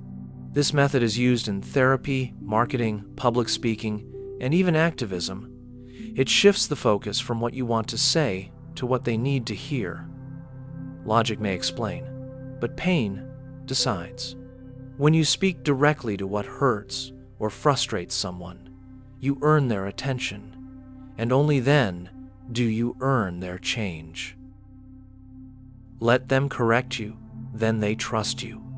When someone corrects you and you accept it with calm and openness, it changes how they see you. Most people expect defensiveness when they point out a mistake, but when the correction is welcomed instead of rejected, it builds immediate trust. This interaction activates a psychological response called disconfirmation of expectations. When someone expects resistance and finds humility, their brain rewires the social prediction. You become safe, you become different, you become trustworthy. Visualize this. You are giving a presentation and mention a date that is slightly off. Someone in the room raises a hand and gently corrects it. Instead of brushing it off, you smile and say, "Thank you, that's right." The tension eases. The group leans back into you. You did not lose respect. You earned more. The openness to correction shows confidence and maturity. It also triggers what researchers call the Benjamin Franklin effect. When someone helps you, even by correcting you, they are more likely to feel connected to you afterward. Their brain justifies their action by deciding they must like and respect you. Most people think authority is maintained by never being wrong, but being willing to be wrong and calmly acknowledging it makes you more human and more credible. This is used in therapy, negotiation, and leadership communication. You do not lose trust by being corrected. You gain it by how you respond. And in a world full of defensiveness, your openness becomes a quiet kind of power, the kind that does not need to speak louder to be believed, only softer and with less resistance. Ask, what would you do? What happens in a conversation when you stop giving answers and start asking for imagination? What shifts in someone's mind when you replace instruction with reflection? Asking, what would you do? Is a simple but powerful prompt that invites personal engagement and psychological ownership. It does not assume the speaker has authority. It assumes the listener has insight. This question activates a mental simulation. It forces someone to step into the situation and explore it from the inside, not just evaluate it from the outside. It builds empathy and reduces defensiveness. Picture this. A colleague is frustrated with a policy and criticizes how management handled it. Instead of debating, you ask, what would you do if you were in their place? Their voice lowers. Their tone shifts. They pause and think. Now, they are not just reacting, they are reflecting. The question has done more than words could. In cognitive psychology, this technique is linked to mental rehearsal and perspective shifting. It is used in coaching, negotiation, therapy, and conflict resolution. The human brain processes this kind of question differently because it is not looking for facts. It is looking for meaning. Most people think persuasive conversations happen through strong arguments, but often the most powerful tool is the right question at the right time. Influence does not always come from speaking wisely. It comes from asking wisely. And what would you do? Is one of the few questions that turns a listener into a thinker and a critic into a collaborator. That shift changes not just the conversation, but the relationship itself. Say, most people don't know this. Framing your sentence with the phrase, most people don't know this, changes how the listener's brain receives the information. It signals that what follows is exclusive, uncommon, or hidden. This framing creates a moment of curiosity and psychological engagement. The mind becomes more alert because it feels like it is about to uncover something special. This phrase activates the brain's novelty receptors, which respond more strongly to information perceived as rare or surprising. It is a conversational hook that subtly elevates the listener's interest level without raising your volume or energy. Visualize this. You are explaining a simple fact to a group of friends. Instead of starting with the detail, you say, most people don't know this, but your brain actually uses more energy while you're asleep than during certain hours of the day. Suddenly, heads turn. Eyebrows lift. No one wants to miss what you are about to say next. You have given them a reason to lean in. This technique is used widely in journalism, marketing, education, and even intelligence training. In storytelling and media, it is known as a curiosity gap. It gives just enough to make the listener feel informed, but still wanting more. That emotional pull keeps them engaged longer. Most people think attention is earned with louder delivery or faster talking. But in reality, attention is won with precision and timing. You do not need to say something shocking to get people to listen. You need to make it feel like they are one of the few who get to hear it. By saying, most people don't know this, you invite someone into a secret, and once they feel included, they are far more likely to keep listening until the end. Ask for help like a teammate. There is a difference between asking for help and inviting someone to build with you. When you ask for help like a teammate, you remove the hierarchy of giver and receiver. You replace it with shared effort. This approach creates stronger collaboration and deeper psychological safety. In workplace psychology, it is known that people are more likely to engage when they feel like contributors, not just assistants. A teammate is someone whose voice matters. Asking for help from that position creates respect instead of obligation. Visualize this. You are working on a project and run into a problem you cannot quite fix. You turn to a colleague and say, I've been thinking through this angle, but I feel like your perspective could really sharpen it. Want to team up on this section? Now they are not just fixing something for you. They are part of it. They are contributing to something they can feel proud of. The shift is subtle but powerful. Research from Stanford shows that people who feel like teammates in problem solving show higher motivation, greater effort, and better retention of the task. Most people think asking for help shows dependency, but when framed as shared purpose, it builds strength.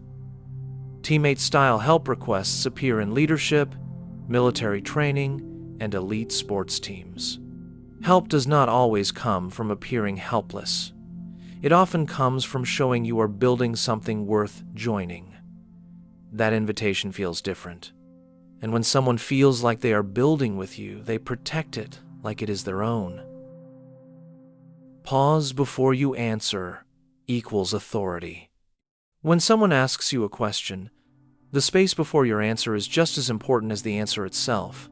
A pause signals control. It slows down the room. It shows that you are choosing your words, not reacting to pressure. In communication theory, this is often linked to perceived authority. The brain associates thoughtful pacing with intelligence, confidence, and emotional stability. A pause tells your audience that you are not just speaking, you are considering. Visualize this. You are in a group discussion and someone asks a difficult question. Everyone turns to you. Instead of jumping in, you take a breath. You look at the table for half a second, then you speak. That moment changes how your words are heard. You did not just answer, you grounded the space. This technique is used in negotiations, courtroom arguments, and presidential debates. The pause before the answer creates what some call a gravity gap, a moment where the room leans into your presence. Most people think credibility comes from quick answers, but credibility often grows in silence. You do not gain authority by speaking first. You gain it by owning the moment before you speak. A pause is not hesitation. It is a signal that your thoughts are not on autopilot. They are being shaped in real time, and that, more than anything, earns the respect of the room. Make eye contact just 1 second longer. How long does it take to build trust without saying a single word? What signal can you send that you are grounded, present, and paying attention, all without opening your mouth? Holding eye contact for just 1 second longer than usual can change the entire tone of an interaction. It communicates confidence, calm, and respect. In psychology, this behavior is linked to nonverbal dominance and emotional attunement. Eye contact affects how people perceive your honesty, your competence, and your warmth. But it is a delicate balance. Too little, and you seem unsure. Too much, and you risk discomfort. The key is just 1 extra second long enough to register presence, but not long enough to feel invasive. Picture this. You are shaking hands with someone you just met. Most people would glance away the second the greeting is over, but instead, you hold their gaze gently for 1 extra beat. No stare, no force. Just stillness. You smile. They notice, and they remember you. This technique is used by speakers, therapists, and even negotiators. The eye carries silent information. A brief moment of contact slows down fast energy. It creates the feeling that time is expanding. Most people think influence starts with how you speak, but often it starts with how you see and how long you let someone feel seen. People do not connect with you because of how well you perform. They connect because of how fully you are willing to be present. 1 second of stillness can hold more trust than 30 seconds of words. Count to 3 before responding to emotion. Why do we regret so many things we say in moments of tension? Why do emotions often lead us to speak before we think? When you give yourself a 3-second pause before responding to any strong emotion, you shift the conversation from reaction to regulation. This pause creates space for your rational brain to catch up with your emotional response. It is not about avoiding honesty. It is about avoiding escalation. In neuroscience, this is tied to the delay between the amygdala and the prefrontal cortex. The amygdala reacts fast. The prefrontal cortex thinks slow. 3 seconds lets them meet. Visualize this. You receive a sharp message from someone you respect. Your stomach tightens. The urge to reply instantly kicks in, but instead, you breathe. You count silently. 1, 2, 3. Then you speak calmly, not perfectly, but from clarity. The emotional spike passes. The words come out balanced. The moment is no longer driving you. You are steering it. This technique is practiced in conflict de-escalation, crisis management, and relationship therapy. It helps reduce miscommunication and preserves trust. Most people believe self-control means suppressing emotion.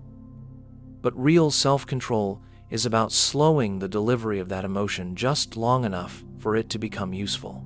You do not earn respect by being fast with your words. You earn it by knowing when to wait. And 3 seconds is often all it takes for your next sentence to change everything. Plant ideas as questions. Why do some ideas feel like they were your own, even though someone else introduced them? Why do certain suggestions stick longer when phrased as questions? Planting an idea as a question is a communication technique that guides someone to consider your perspective without resistance. Instead of stating a point directly, you frame it as a thoughtful inquiry. This removes the pressure to agree or disagree immediately. The listener's brain now interacts with the idea instead of defending against it. It is no longer a statement to evaluate.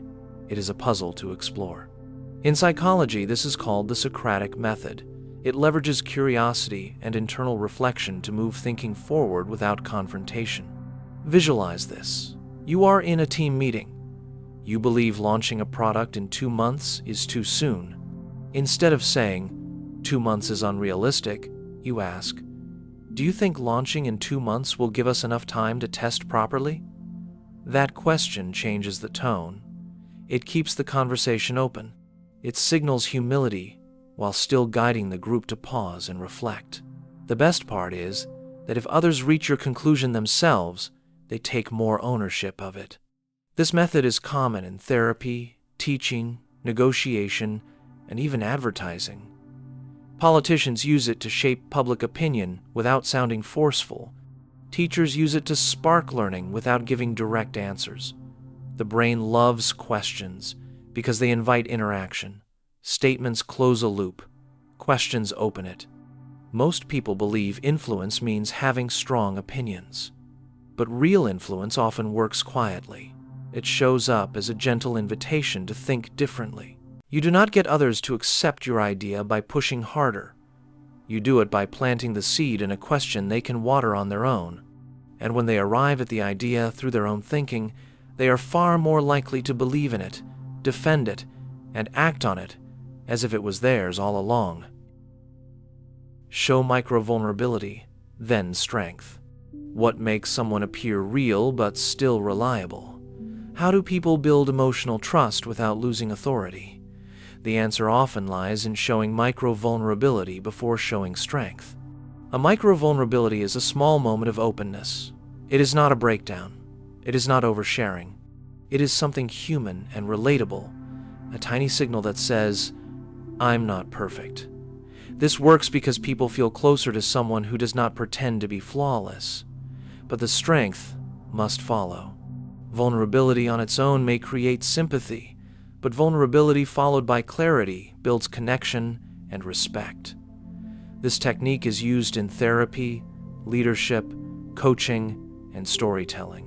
When done well, it creates trust without weakening your position. Picture this. A manager is giving a presentation on how the team will overcome a difficult quarter. They begin by saying, "To be honest, I felt overwhelmed when I first saw these numbers, but we've mapped out a strategy and I'll walk you through it now." That moment of openness allows the room to breathe. People relax. They relate. But more importantly, they are now ready to follow. The manager has not collapsed. They have shown their process, and that creates loyalty. Micro-vulnerability activates empathy in the listener's brain. Strength that follows it activates respect. When both happen in the same conversation, the speaker appears grounded and trustworthy. Most people think power means avoiding emotion or admitting fear. But people do not trust those who seem invincible. They trust those who feel real and still move forward. So let them see a flicker of doubt, a moment of pause, a trace of the pressure, then let them see your plan. That is what makes people follow. Not the image of perfection, but the evidence of courage.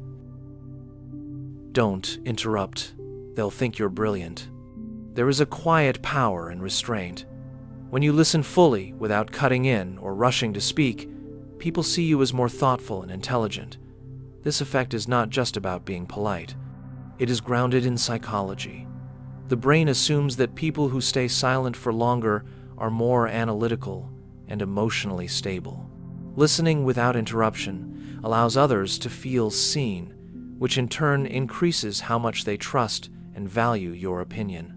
When you finally speak, your words carry more weight simply because they arrive after patience. Visualize this. You are in a group conversation. One person keeps jumping in with comments, trying to sound clever. Another stays silent, nods occasionally, and waits until everyone finishes. Then they speak, calmly and clearly. That person is remembered, not for saying the most, but for making silence feel deliberate. Studies in communication science show that those who avoid interrupting are perceived as more intelligent, especially in professional or high-pressure settings. The act of listening signals self-control. It tells others you are not trying to dominate the moment, but trying to understand it. Most people think you gain respect by showing your ideas quickly. But often, respect grows from how much space you allow others to take first. People do not admire you because you talk the most. They admire you because your silence makes what you do say feel intentional. And in a world full of noise, that feels like brilliance. Leave before it peaks. Peak end rule. Memory does not work like a camera. It does not record every moment of an experience equally. Instead, our brains give extra weight to two things: the emotional peak and the ending. This is called the peak end rule. It explains why people remember how something felt at its most intense moment and how it finished, not how long it lasted. This rule applies to vacations, conversations, relationships, even pain. Ending things on a high note or exiting just before the peak can leave a stronger positive impression than staying until the energy fades. Visualize this. You are at a small gathering. The laughter is strong. Everyone is engaged. Instead of lingering until the mood dies down, you leave right after the best joke of the night. The next day, everyone remembers you as the person who added to the energy, not drained it. The experience of you was compressed into a highlight. That is the peak end rule at work. Psychologist Daniel Kahneman identified this bias through experiments where people evaluated painful procedures. They consistently rated longer procedures with a softer ending as more pleasant than shorter ones that ended abruptly or harshly. Most people think staying longer means being remembered more, but the opposite is often true. You are remembered most for how you made people feel at the emotional peak and the moment you left. It is not the duration of your presence that leaves the mark. It is the timing of your exit. Leaving at the right moment makes your presence feel golden, even if it was brief. Keep hands visible at all times. Why do people feel uneasy when someone keeps their hands hidden? What makes open gestures instantly more trustworthy in conversations and presentations? Keeping your hands visible is one of the most powerful nonverbal habits for building trust and safety. It works because the brain has evolved to read hands first when scanning for threat or intention. Long before humans used complex language, we used hands to signal peace or danger. A visible hand showed you were not holding a weapon. Over thousands of years, this simple instinct stayed with us. Even now, when someone hides their hands behind their back, in pockets, or under a table, it can trigger discomfort. The brain notices. It becomes alert. The message feels incomplete. But when hands are clearly seen, relaxed and natural, the mind settles. It interprets the speaker as open and safe. Picture this. You walk into a one-on-one meeting. The person across from you is calm, but their hands are under the desk the whole time. You keep wondering what they're doing. The conversation feels off. Now imagine the same setting, but their hands are resting softly on the table. Their gestures match their tone. Their palms are occasionally visible. You relax. You listen better. That's how subtle the shift can be. This behavior is studied in law enforcement, psychology, and public speaking. Officers are trained to watch hands. Therapists use open hand gestures to create ease. TED speakers often use gentle hand motions to make abstract points feel more human. In all these areas, the hands are not just accessories, they are a part of the message. Most people think influence is all about voice and eye contact, but hands speak too. And when they are visible, they reduce doubt. People do not trust you more when you sound smart. They trust you more when you look safe. And the hands are one of the oldest signals the body knows how to read. Keep them visible, and the mind will quietly open the door. Hide them, and it might quietly close. Use open gestures to invite openness. What does your body say before your words arrive?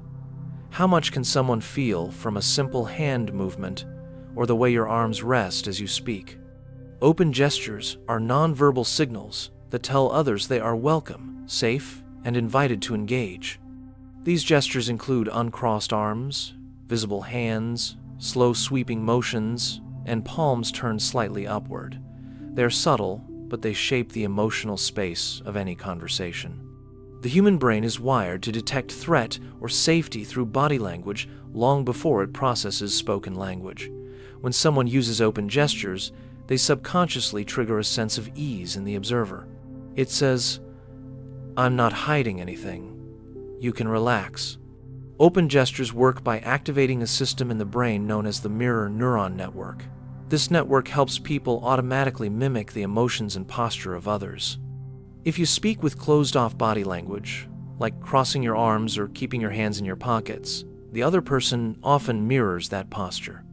But if you relax your shoulders, face your torso forward, and let your arms move naturally with your words, others are more likely to do the same. This leads to an emotional synchrony that builds connection. Imagine this. You are in a difficult conversation with a colleague who feels misunderstood. Instead of leaning back or folding your arms, you lean slightly forward, gently nod, and keep your hands open as you speak. You are not just hearing them. You are showing them that you are here with no walls up. As the conversation continues, they begin to mirror your posture. Their tone softens. Their body opens. What you just did was create a physical cue of psychological safety. This principle is widely studied in behavioral psychology and used in areas like negotiation, teaching, therapy, and even law enforcement. Research shows that open body language improves trust, increases compliance, and helps de-escalate tense situations. In sales and leadership, it is used to help others feel heard and valued. The gestures do not need to be dramatic. In fact, the more natural and relaxed they feel, the more effective they are. Open gestures also reduce your own internal tension. When you physically take a more open posture, it signals your nervous system to relax. Your breathing deepens. Your voice steadies. That calm then transfers to the people around you. Most people think influence is about commanding presence or delivering perfect arguments. But often, influence begins in the silence between words and how your body holds space for someone else to exist without judgment. People do not open up because you ask them to. They open up because your presence tells them they can. Your body speaks before your mouth does. And when it speaks openness, it teaches others how to show up without fear. That is not just communication, that is invitation. And in most conversations that matter, that is what people are waiting for. Turn the chair slightly toward them. Small body adjustments can shift the entire tone of a conversation. One subtle yet powerful example is the angle of your chair. Turning your chair slightly towards someone instead of facing them head-on softens the interaction. It removes the feeling of confrontation and invites cooperation. This effect comes from the psychology of spatial orientation and social posture. Direct squared positions often signal dominance or interrogation, while angled positioning sends the message, "I'm open, not pushing." Visualize this. You walk into a one-on-one meeting. Instead of placing your chair directly across from the other person, you turn it just slightly to the side. Not away, but angled gently toward them. As you talk, they shift too. The atmosphere becomes more relaxed. Eye contact feels optional instead of required. The body posture feels like a conversation, not a challenge. Research in nonverbal communication supports this. Angled seating increases comfort and emotional safety, especially in counseling and negotiation settings. It allows room for thought without pressure. It also supports better listening, since both parties are less focused on defending space and more open to sharing it. Most people think closeness means facing someone directly, but alignment is not just physical. It is emotional, and emotional alignment begins with comfort. You do not build trust by leaning in harder. You build it by creating space where another person can lean in first. A small shift in your seat can become a quiet signal that says, "I'm with you, not against you." Let them say no to feel in control. When people feel like they cannot say no, their mind puts up walls. But when someone feels safe to refuse, they are more likely to agree. This is because the ability to say no gives people a sense of control, which reduces resistance and increases cooperation. In psychology, this taps into the autonomy principle. Humans are more receptive to requests when they feel their freedom is respected. Salespeople and negotiators have long known this. Letting someone say no removes the feeling of being trapped. Visualize this. You ask a colleague if they can help with a presentation. Instead of pressuring them, you say, "Feel free to say no if the timing is bad." They pause, then say yes, because now the yes is real. It wasn't forced. It came from choice. Studies by negotiation experts like Chris Voss show that people feel more at ease and open to conversation after saying no. It clears mental tension and restores balance. Influence doesn't come from pushing someone into yes. It comes from making no feel safe. When no is allowed, yes becomes powerful. And when people feel in control of their response, they give it more genuinely. The power of letting someone say no is not about getting your way. It is about protecting their space to choose. That space becomes the foundation of respect, and from respect, real influence grows. Not because you demanded agreement, but because you gave permission for honesty. You probably already know this. Why does one sentence make people lean in, even when they were ready to tune out? What happens when you lower your authority just enough to let their mind take the lead? Saying, "You probably already know this," before offering a point, is a technique rooted in cognitive psychology. It activates two things in the brain: curiosity and status safety. Instead of delivering knowledge as a correction or instruction, you position it as something they may already know. This invites agreement instead of resistance. It keeps the ego intact while still introducing new information. The brain, wired to protect self-image, softens its defenses when it hears language that affirms its existing knowledge. That's why the phrase works so well. Picture this. You're giving feedback to a colleague who tends to be defensive. You say, "You probably already know this, but spacing out the data would make it easier to follow." They nod. They agree. You didn't corner them. You gave them space to own the insight. Research in influence and persuasion shows that people resist less when they feel respected. Phrases like, "You probably already know this," act as psychological buffers. They lower the intensity of being told something and make it feel more like being reminded. This tactic is used in therapy, consulting, and teaching. The goal is not to water down your message.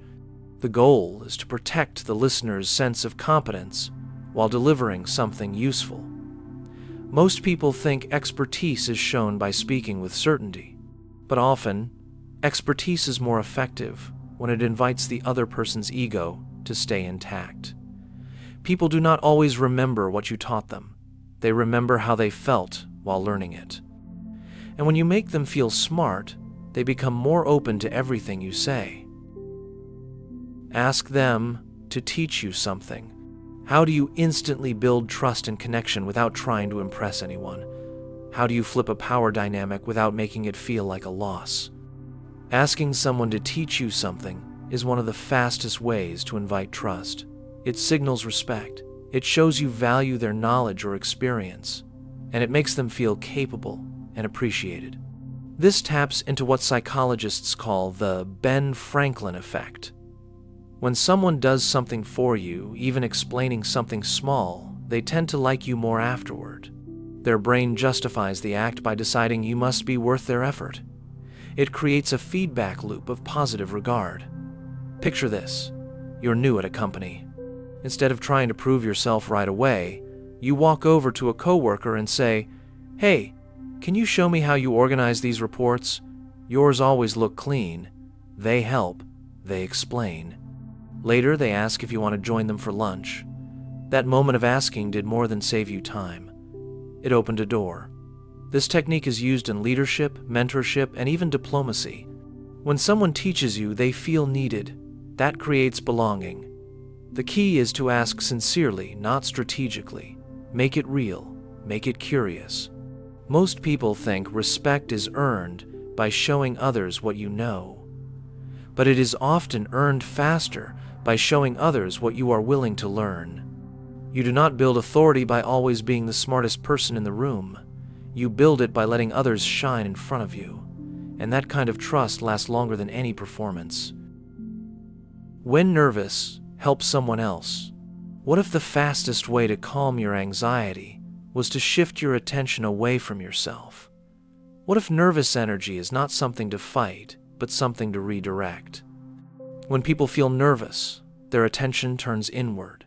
They become hyper-aware of how they look, how they sound, and what others might think. This loop intensifies the anxiety. But when you shift your focus toward helping someone else, your brain begins to quiet.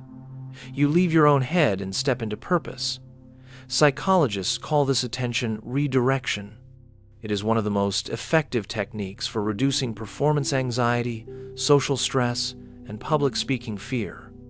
Helping others activates prosocial circuits in the brain and stimulates oxytocin, the hormone that lowers stress and builds connection. Picture this. You are about to enter a crowded room for an event. You do not know many people. Your chest is tight. Your thoughts are loud. Instead of waiting to be approached, you scan the room and look for someone else who seems just as unsure. You approach and ask if they want company or help finding someone. As they relax, you start to relax too. Your nervous system follows your action. Helping them helped you. This technique is widely used in cognitive behavioral therapy, trauma support, and even elite military training. It works because the brain cannot fully focus on self and service at the same time. Most people believe confidence comes from self-control, but sometimes it comes from contribution. You do not become calm by fixing how you feel. You become calm by lifting how someone else feels. That switch changes everything. Use future pacing. Imagine if. How do you help someone feel something that has not happened yet? How do you move their mind into a possibility that feels real enough to influence action? Future pacing is a communication technique where you invite someone to imagine a future scenario. The phrase often begins with, "Imagine if," or "Picture this." It works because the brain responds to imagined experiences similarly to real ones. This triggers emotion, focus, and motivation.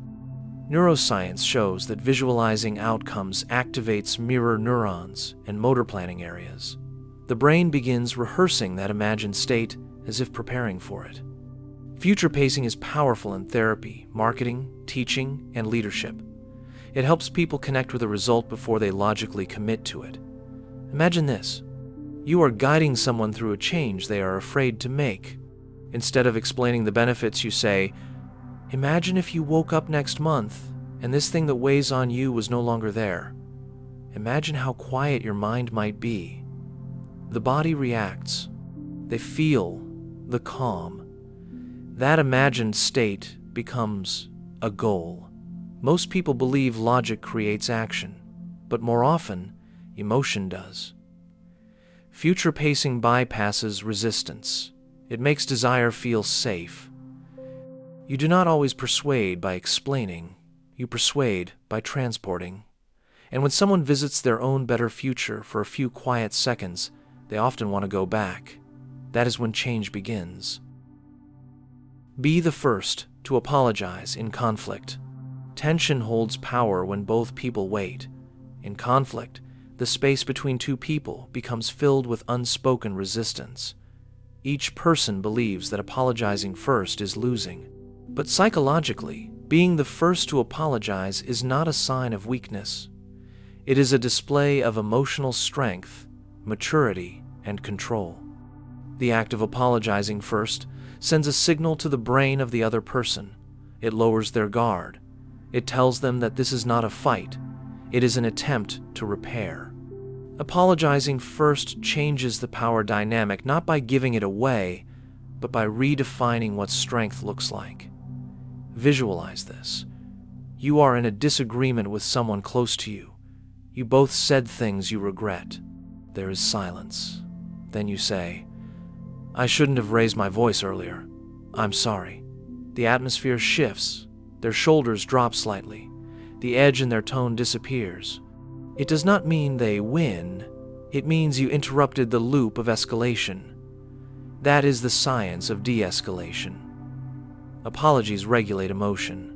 In emotional intelligence research, first movers in repair are seen as emotionally resilient.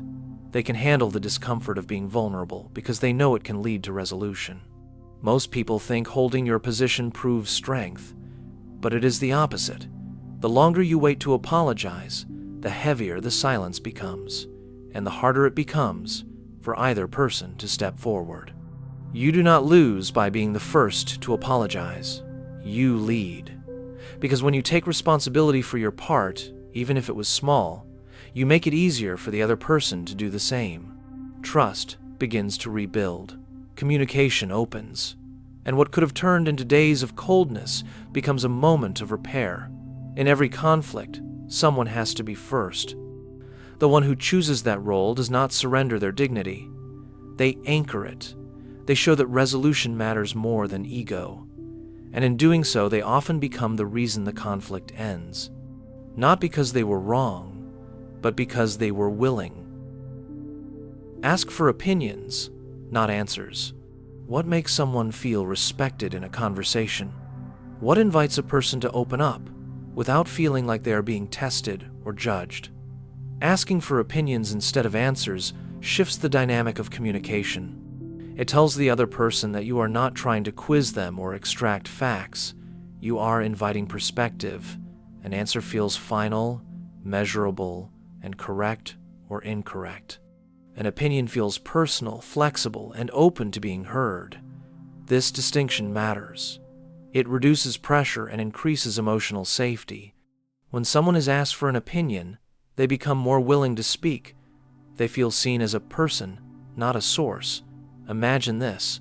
You are in a room with a colleague who seems distant. You could ask, "What's the best way to run this meeting?" But instead you say, "What's your opinion on how we're setting this up?" The tone softens. They offer thoughts. The wall between you thins. This technique is used in counseling, negotiation, and leadership. It is rooted in a communication model called autonomy supportive interaction.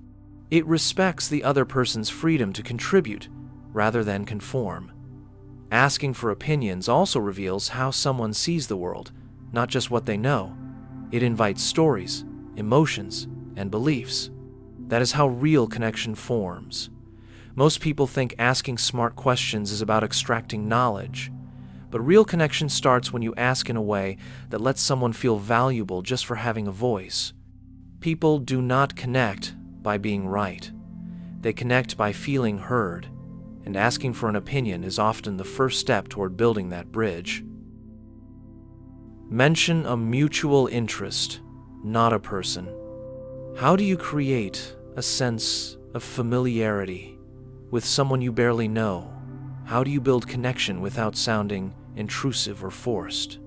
Mentioning a mutual interest instead of a mutual person is a technique that lowers social tension and speeds up rapport. When you bring up a shared person, it can feel like you are leveraging a relationship. But when you mention a shared interest, a hobby, idea, show, or trend, it invites authentic conversation. It feels less like a name drop and more like a bridge. This works because people are naturally drawn to common ground that reflects their values or curiosities. Picture this: you meet someone new at a networking event. Instead of saying, "Oh, I know Sarah too," you say, "I heard you're into Formula One. That last race in Monaco was unreal." Their eyes light up. The topic becomes neutral ground. A real connection begins. This technique is backed by social psychology and influence research. Studies show that people bond faster over shared experiences or preferences than over shared acquaintances. It activates what is called the similarity attraction effect. It makes people feel like you see them, not just who they know. Mentioning an interest also keeps the focus on interaction instead of status.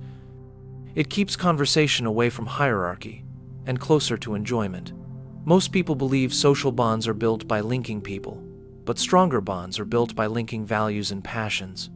People may respect who you know, but they connect with what you love.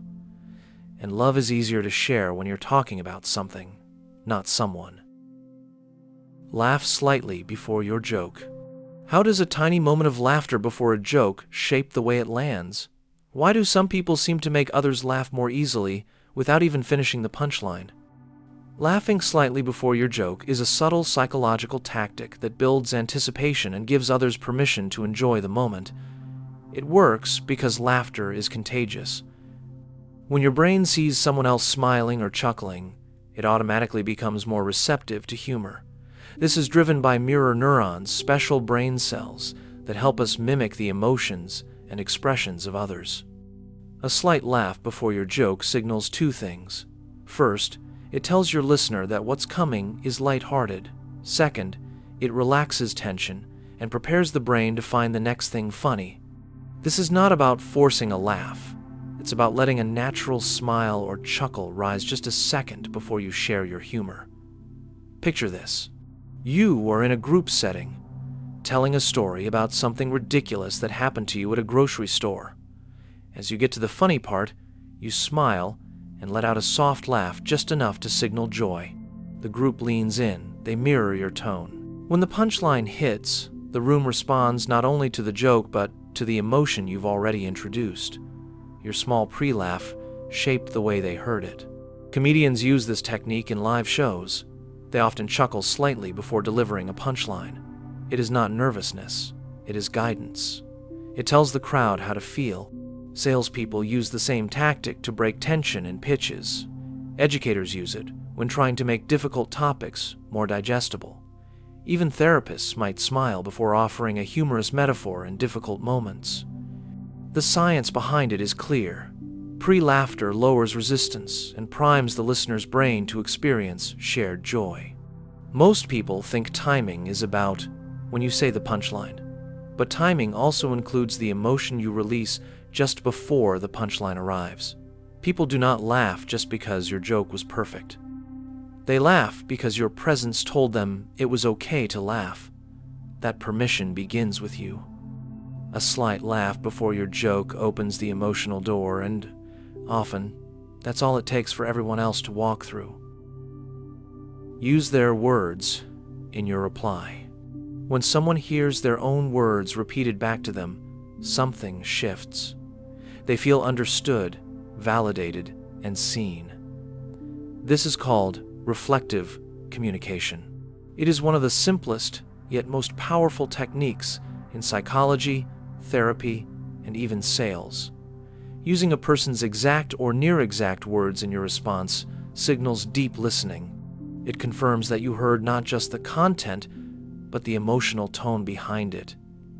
This builds trust faster than any agreement or advice. Visualize this. A friend says, "I just feel like no one ever takes me seriously at work." Instead of offering quick solutions, you reply, "You feel like you're not being taken seriously, and that's exhausting." They nod, more relaxed now. The conversation opens up. That reflection made them feel safe. This method is widely used in active listening techniques. Research shows that when people hear their words reflected back, their brains produce a sense of cognitive alignment. It lowers defensiveness and encourages further sharing. Most people believe that good communication is about having the right response, but often the best response is simply to mirror. People don't connect because you solve their problems. They connect because they feel like you understand their experience, and using their words shows them you do. Never break eye contact while listening. When someone speaks and you maintain calm, steady eye contact, it creates a feeling of presence. It tells the other person that they matter, that you are not planning your next thought, and that their words are not background noise. This is not about staring. It is about staying. In neuroscience, sustained eye contact increases oxytocin levels and builds interpersonal trust. Visualize this. You are at a cafe with someone sharing something personal. Instead of looking away, nodding too quickly, or checking your phone, you hold their gaze softly. Not intensely, but attentively. They keep speaking. Their voice becomes clearer. They feel heard. This response is rooted in ancient survival patterns. Eye contact is one of the oldest signals of safety or threat. When it's calm and steady, it tells the brain, you are not alone. Most people think listening is about silence, but the body listens too, and eye contact is one of the clearest ways it shows up. You don't show focus by staying quiet. You show it by staying with them. And eye contact, more than any word, says, I'm still here with you. Touch the table to anchor attention. What is the simplest way to reclaim attention without raising your voice or interrupting? How can you quietly ground a moment that feels scattered? Touching the table, especially with calm and visible intent, anchors both your energy and the focus of the room. This act is a physical cue that centers the conversation. In psychology and nonverbal communication studies, this is referred to as spatial grounding.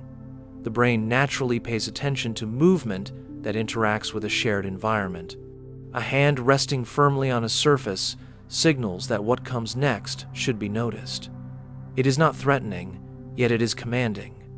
It sends a clear but quiet message that this is important. Imagine this. A meeting drifts off topic. Voices overlap. You gently place your hand flat on the table, not abruptly, but with full presence. You do not speak yet. People glance. The talking slows. Then, with a calm tone, you continue. You did not force the room to listen. You invited it back to center. This method is used by facilitators, therapists, and negotiators. It helps redirect focus without confrontation.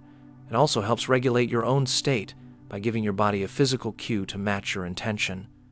Most people believe presence is about words or posture, but it can begin with simple tactile awareness. Control is not about speaking louder. Sometimes it is about speaking from stillness. And placing your hand on the table creates that stillness first for both you and everyone around it. Ask, what made you say that? Why does one simple question make people explain themselves without feeling attacked? How do you turn a disagreement into curiosity instead of conflict? Asking, what made you say that? Is a conversational technique that opens reflection instead of triggering defense. It replaces, why did you say that? Which often feels accusatory. What made you say that? Creates space. It shifts the listener's brain out of defense mode and into explanation mode. In psychology, this taps into metacognition, which is thinking about thinking. When people reflect on why they said something, they engage the rational part of the brain. Picture this. Someone says something blunt or surprising in a meeting. Instead of reacting or challenging, you calmly ask, "What made you say that?" They pause. They explain. Maybe their reason makes sense. Maybe it reveals a misunderstanding. Either way, the conversation moves forward instead of shutting down. This phrase is used in coaching, leadership, and even in FBI negotiation frameworks. It slows the pace, redirects heat, and creates a mirror for thought. Most people believe influence means correcting or confronting, but often, asking the right question opens far more space for clarity. You do not guide people by telling them they are wrong. You guide them by letting them think more deeply about what they said. That question, "What made you say that?" is not just soft. It is sharp, in the gentlest way. Mirror their energy, then lead it. How do you influence a tense or chaotic interaction without resistance? How do you bring calm to the table when no one seems ready to follow?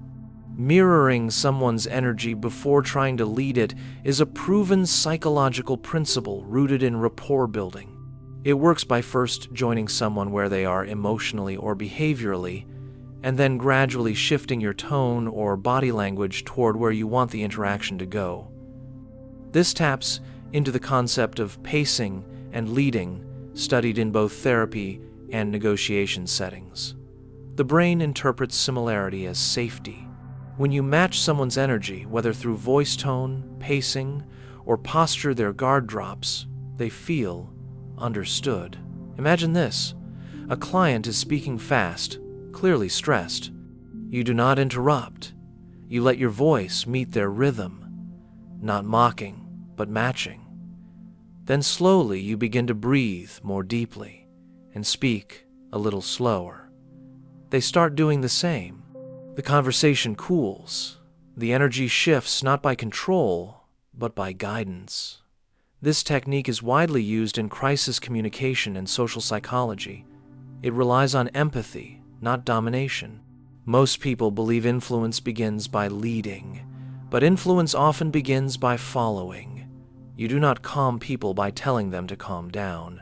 You calm them by showing them what calm feels like. After showing them you understand how they feel right now. That is not manipulation. That is emotional alignment. And it is often the quietest path to leadership. Smile with your eyes, not just mouth. A real smile is not measured by how wide your lips stretch. It is measured by what happens around your eyes. When you smile with your eyes, the muscles around them gently contract, creating small lines known as crow's feet. This is called a Duchenne smile, and it signals genuine emotion. The brain can tell the difference between a polite, mouth-only smile and a true, full-face expression.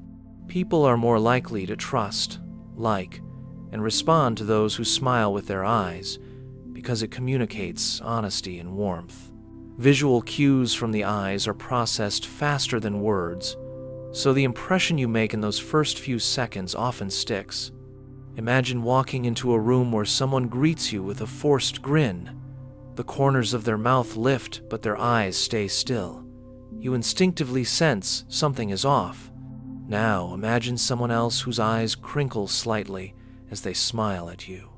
Even before they speak, your brain relaxes. The emotional difference is subtle but powerful. This type of smile is used consciously by therapists, interviewers, and even diplomats. It builds connection without effort. Studies in social neuroscience confirm that people are more influenced by facial sincerity than by tone or content alone. Most people believe that showing friendliness is about keeping a pleasant face. But lasting trust is built not with your lips, but with your gaze. People do not feel welcome because you smiled. They feel welcome because you meant it, and your eyes told the truth first. End with a compliment always. The last thing you say in a conversation often becomes the most remembered. Ending with a compliment locks in warmth and leaves others with a positive, emotional imprint. This works because of the recency effect, a psychological principle stating that people remember the last part of an experience more clearly than the middle. Compliments activate reward centers in the brain and build social bonding. When you end with one, it does not just flatter, it secures goodwill. Picture this. You've just had a long work call. Before you hang up, you say, "By the way, I really appreciated how clearly you explained that earlier." The other person pauses. They smile. That final moment now overshadows any earlier tension. In professional environments, this simple gesture can build reputation. In personal relationships, it deepens emotional safety. Compliments should be sincere, specific, and tied to effort or character.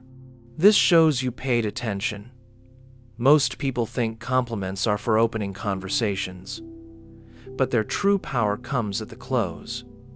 People do not remember how smoothly you spoke. They remember how you made them feel when the words were done, and a single compliment at the end can echo longer than the entire conversation. Be interested, not interesting. The quickest way to connect with someone is not to impress them, but to show genuine interest in them. This creates emotional safety and curiosity in return. The brain responds to attention with a release of dopamine, the same chemical involved in reward and pleasure. When someone asks about your experiences, your values, or your thoughts, and listens, you feel seen. Being interested in others is more engaging than trying to appear interesting yourself. This flips the common approach. Instead of broadcasting who you are, you open the door for who they are. Picture this. You are at a party and meet someone new. Instead of trying to be clever or funny, you ask, "What made you want to do what you do?" You listen, you ask follow-ups. That person walks away feeling like it was the best conversation of the night, even though they talked more than you did. Research in communication shows that people rate conversations as better when they themselves do more of the talking as long as they feel heard. Being interested makes you memorable because it is rare. Most people are too focused on being impressive.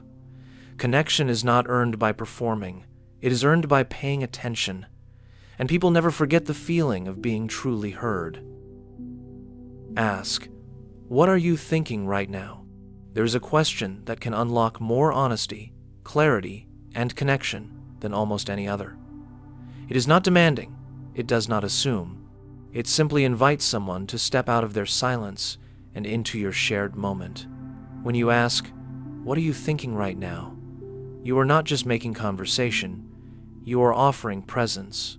This question gives someone permission to speak from exactly where they are without having to explain how they got there. It short-circuits small talk. It bypasses performance. It pulls someone back into their own awareness and allows them to share it with you.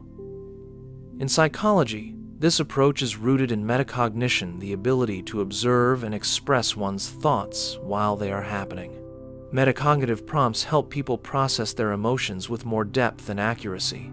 But even outside of therapy, this question changes the atmosphere. Visualize this. You are sitting next to someone in silence. It is not uncomfortable, but it is quiet. They seem lost in thought. Instead of guessing or filling the air, you gently ask, "What are you thinking right now?" They pause. Then they start.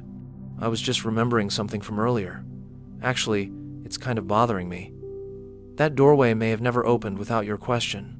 The reason this works is because most people carry thoughts they are unsure are worth saying. This question says they are. It does not direct the conversation, it releases it. Studies in interpersonal communication show that people are more likely to share meaningful information when they are not led by content-specific questions like, "What's wrong?" or "What happened?" Open, reflective questions remove pressure and increase authenticity. Most people believe that to connect, you need to ask better questions about the topic. But often, you just need to ask better questions about the moment. Insight does not always begin with answers. It begins with an invitation to say what is already there.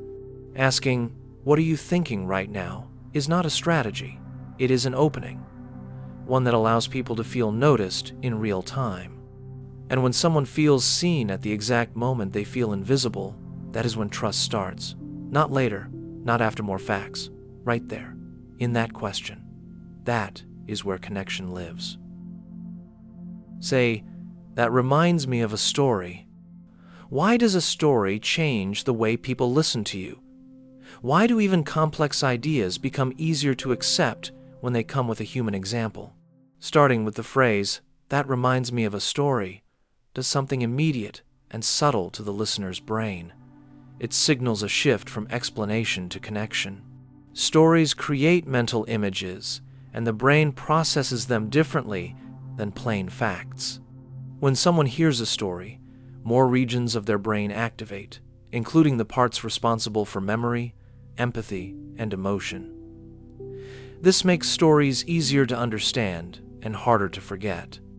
Instead of just giving information, you are giving experience, and that creates trust. Visualize this.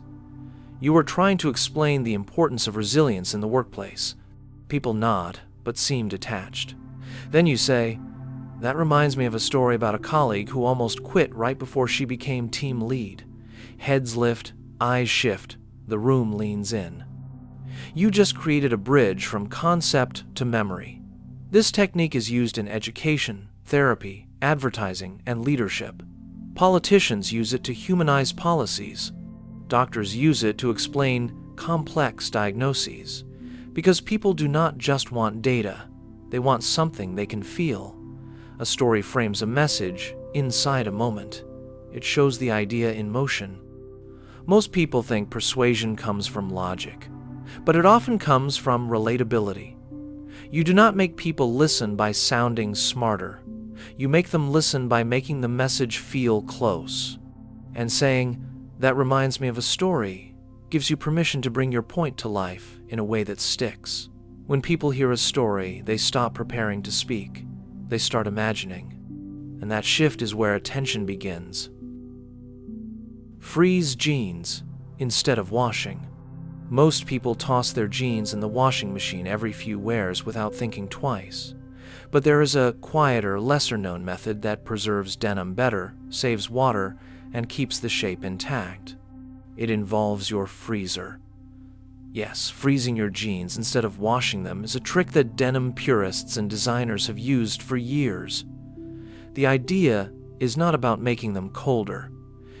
It is about stopping bacteria growth and preserving the integrity of the fabric. Denim is a thick cotton twill that molds to your body over time. Washing it too often not only fades the color and shrinks the fit, but also breaks down the unique patterns that form around your movements. When you freeze jeans, the cold temperature halts bacterial activity that causes odor, without exposing the material to detergent, friction, or water damage. Visualize this. You just took off your favorite pair of raw denim jeans. They fit like a glove, shaped by months of wear. You fold them, place them in a sealable plastic bag, and tuck them into the freezer overnight. The next morning, they feel fresh. Not scented, not soaked, just neutral and preserved. This method works best for odor control between washes, not for visible dirt or stains. And while it does not kill all bacteria, studies show it significantly reduces the kind responsible for smells. Fashion experts, especially those who work with raw or selvage denim, recommend washing jeans only every 30 to 60 wears and using the freezer trick in between. Most people believe hygiene requires frequent washing, but when it comes to denim, less is more. Clean does not always mean scrubbed. Sometimes it means cared for with intention. Freezing jeans is not about skipping laundry. It is about protecting something you've broken in with time, friction, and memory. Something that fits better not because it was cleaned, but because it was lived in. Compliment the effort, not the outcome. Praising someone seems simple. You notice something good, and you say it. But the way you compliment matters. Complimenting effort instead of the outcome creates a lasting impact on motivation, resilience, and self-worth. This principle is widely studied in developmental psychology, especially in the work of Dr. Carol Dweck on growth mindset. When you say, "You worked really hard on this," instead of, "You're so smart," you reinforce a behavior, not a fixed trait. Complimenting effort teaches people that their progress is tied to their actions, not to something they either have or don't have. Visualize this. A child brings home a test with a high score. Instead of saying, "You're a genius," the parent says, "I saw how much you studied and it really paid off." The child connects the praise to their hard work. The next time they face a difficult challenge, they don't think, "I have to be smart." They think, "I need to put in effort." Studies show that people praised for their effort are more likely to take on harder tasks, recover better from failure, and show long-term persistence. In contrast, those praised for intelligence often avoid challenges that might expose them. The same rule applies in workplaces, relationships, and creative environments. Telling someone they did a good job is easy, but telling them that their persistence, focus, or discipline is what impressed you, that sticks. People don't grow from being told they're talented. They grow from being told what they did made the difference. And that kind of praise builds people from the inside out. Delay response to gain control. What happens in the space between someone finishing their sentence and you beginning yours? Can silence be a form of power? Delaying your response just slightly, even by a second or two, sends a signal. It shows control. It suggests that you are thoughtful, measured, and not reacting emotionally. This is not about being slow. It is about being deliberate. Psychologically, people associate fast responses with eagerness, anxiety, or defensiveness. When you pause, you signal that you are not in a rush to please or prove. You are considering, reflecting, and that makes others more likely to respect what you say next. Visualize this. You are in a tense discussion. The other person finishes their point. Instead of immediately replying, you pause, breathe, look slightly downward, and then begin speaking. That moment makes the room quieter. Your words feel stronger, even if they are soft. The silence becomes a frame for your message. In negotiation studies, delayed responses have been shown to increase the perception of authority. Salespeople who pause before answering objections are rated as more confident. In therapy, response timing is part of a technique called containment, where holding silence helps regulate emotional intensity. Most people believe fast equals smart, but fast often skips thought. You do not gain control by speaking first. You gain control by showing that your words are not automatic. They are intentional. A pause tells people that your next sentence is being chosen, not triggered. And that choice, that moment of calm delay, makes others listen longer when you finally begin. Nod slightly while listening. How does a tiny motion of your head change the course of a conversation? What message does it send when you nod while someone else speaks? Nodding is one of the oldest and most universal signals of engagement. It shows that you are present, paying attention, and emotionally attuned. But not all nods are equal. A slight, slow nod while listening, not rushed, not exaggerated, communicates agreement without interruption. It keeps the speaker flowing, feeling understood. And in many cases, it makes them open up more. This happens because of mirror neurons in the brain. These neurons mimic the emotional state of the person we are engaging with. When someone sees you nod slowly, their brain receives a cue of safety and affirmation. Visualize this. A friend is telling you something vulnerable. You do not interrupt. You listen quietly, making eye contact, nodding slowly every few seconds. They keep going. They go deeper. That nod was your way of saying, "I'm with you," without needing to speak. In Japanese culture, this is known as aizuchi, nonverbal cues that encourage the speaker to continue. Studies in communication show that people feel more supported and respected when listeners give back small cues like nodding. It helps reduce social anxiety and builds relational closeness. Most people think connection is built by what they say, but often it is built by how they listen. Influence does not begin with volume, it begins with visibility.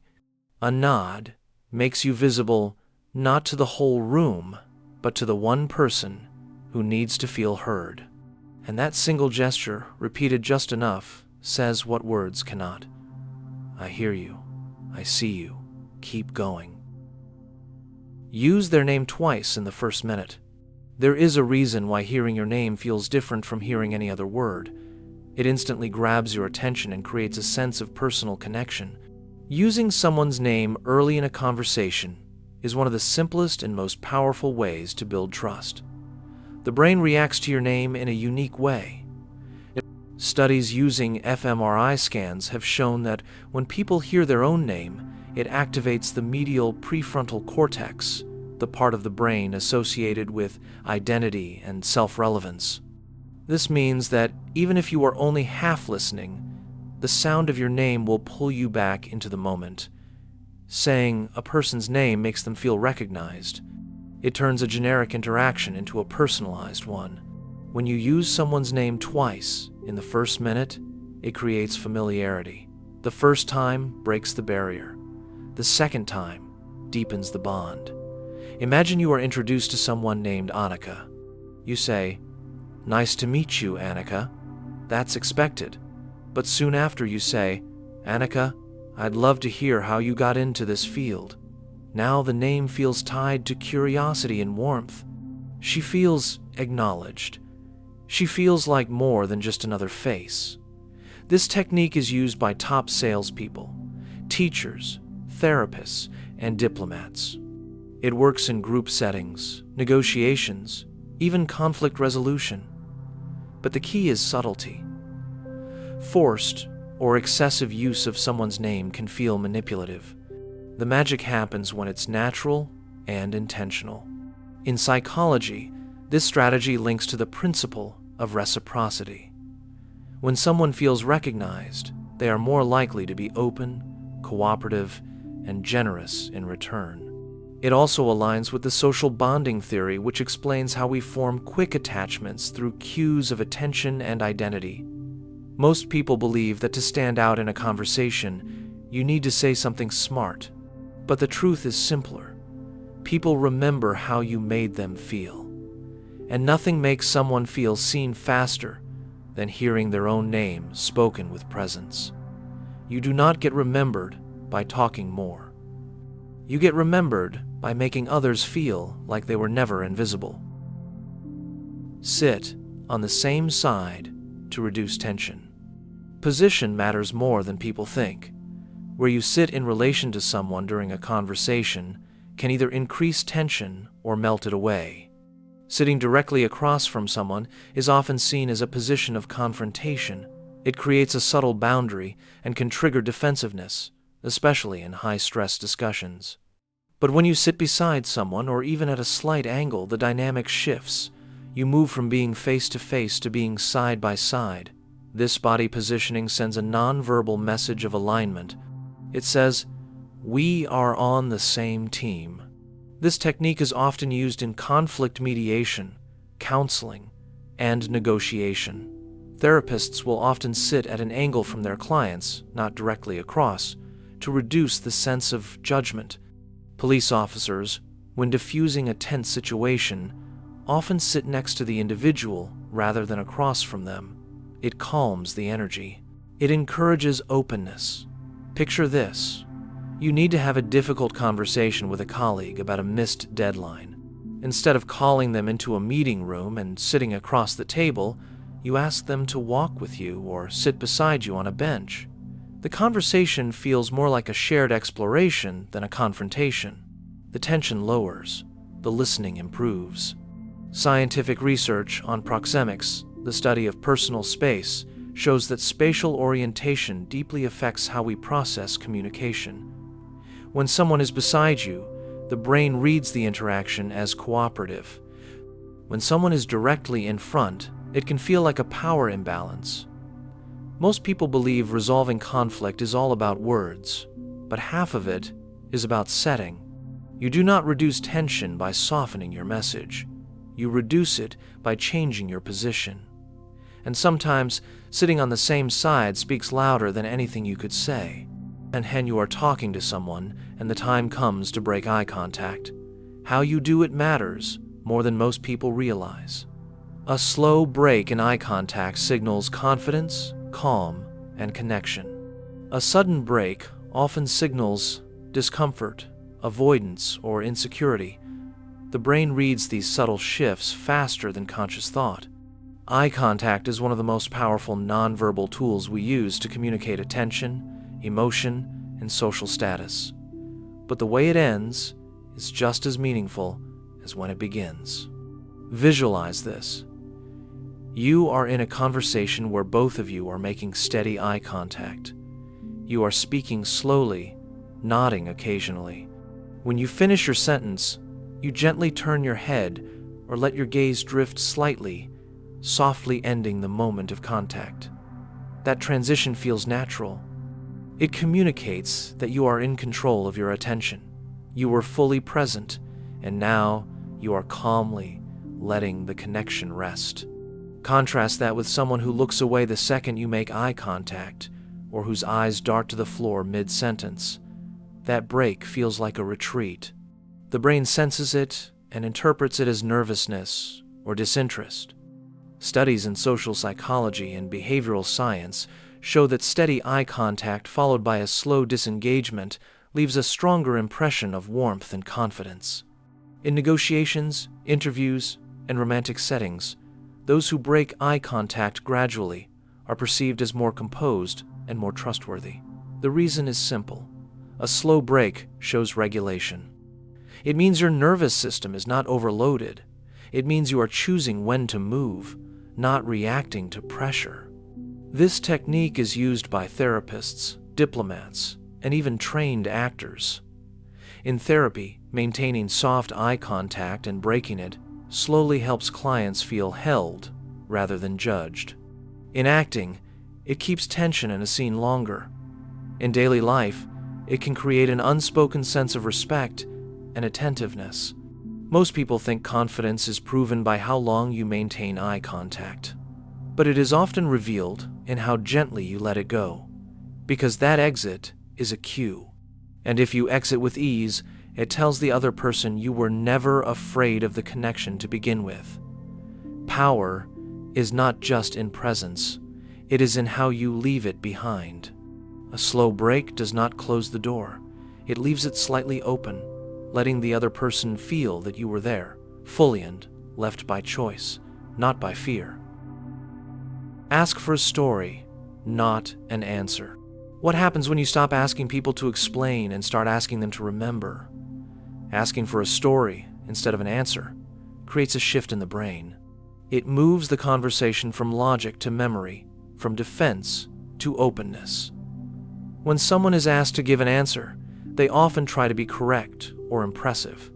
But when asked for a story, they become more honest. They enter a moment they lived, not a concept they rehearsed. That small change in framing allows people to show their true thoughts without fear of being judged. The question becomes an invitation instead of a test. Imagine this. You are interviewing someone for a job. Instead of saying, "How do you handle conflict?" you say, "Tell me about a time when you handled conflict well." Their posture changes. They pause, smile, and say, "There was this one time when my team was split over a deadline."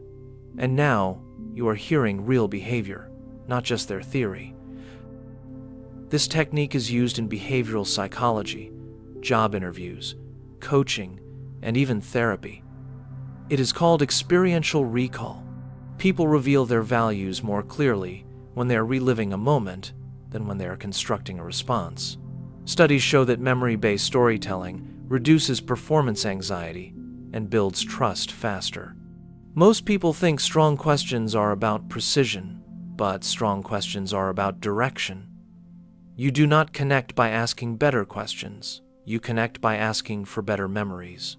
And when you ask someone for a story, you are not just learning what they know, you are learning who they are. Bring something in your hand. Why does carrying something change how you are seen? What message does it send when you enter a room holding an object instead of walking in empty-handed? Bringing something with you, even something small, immediately changes the energy. It gives your body purpose, gives your presence context, and makes your arrival feel intentional.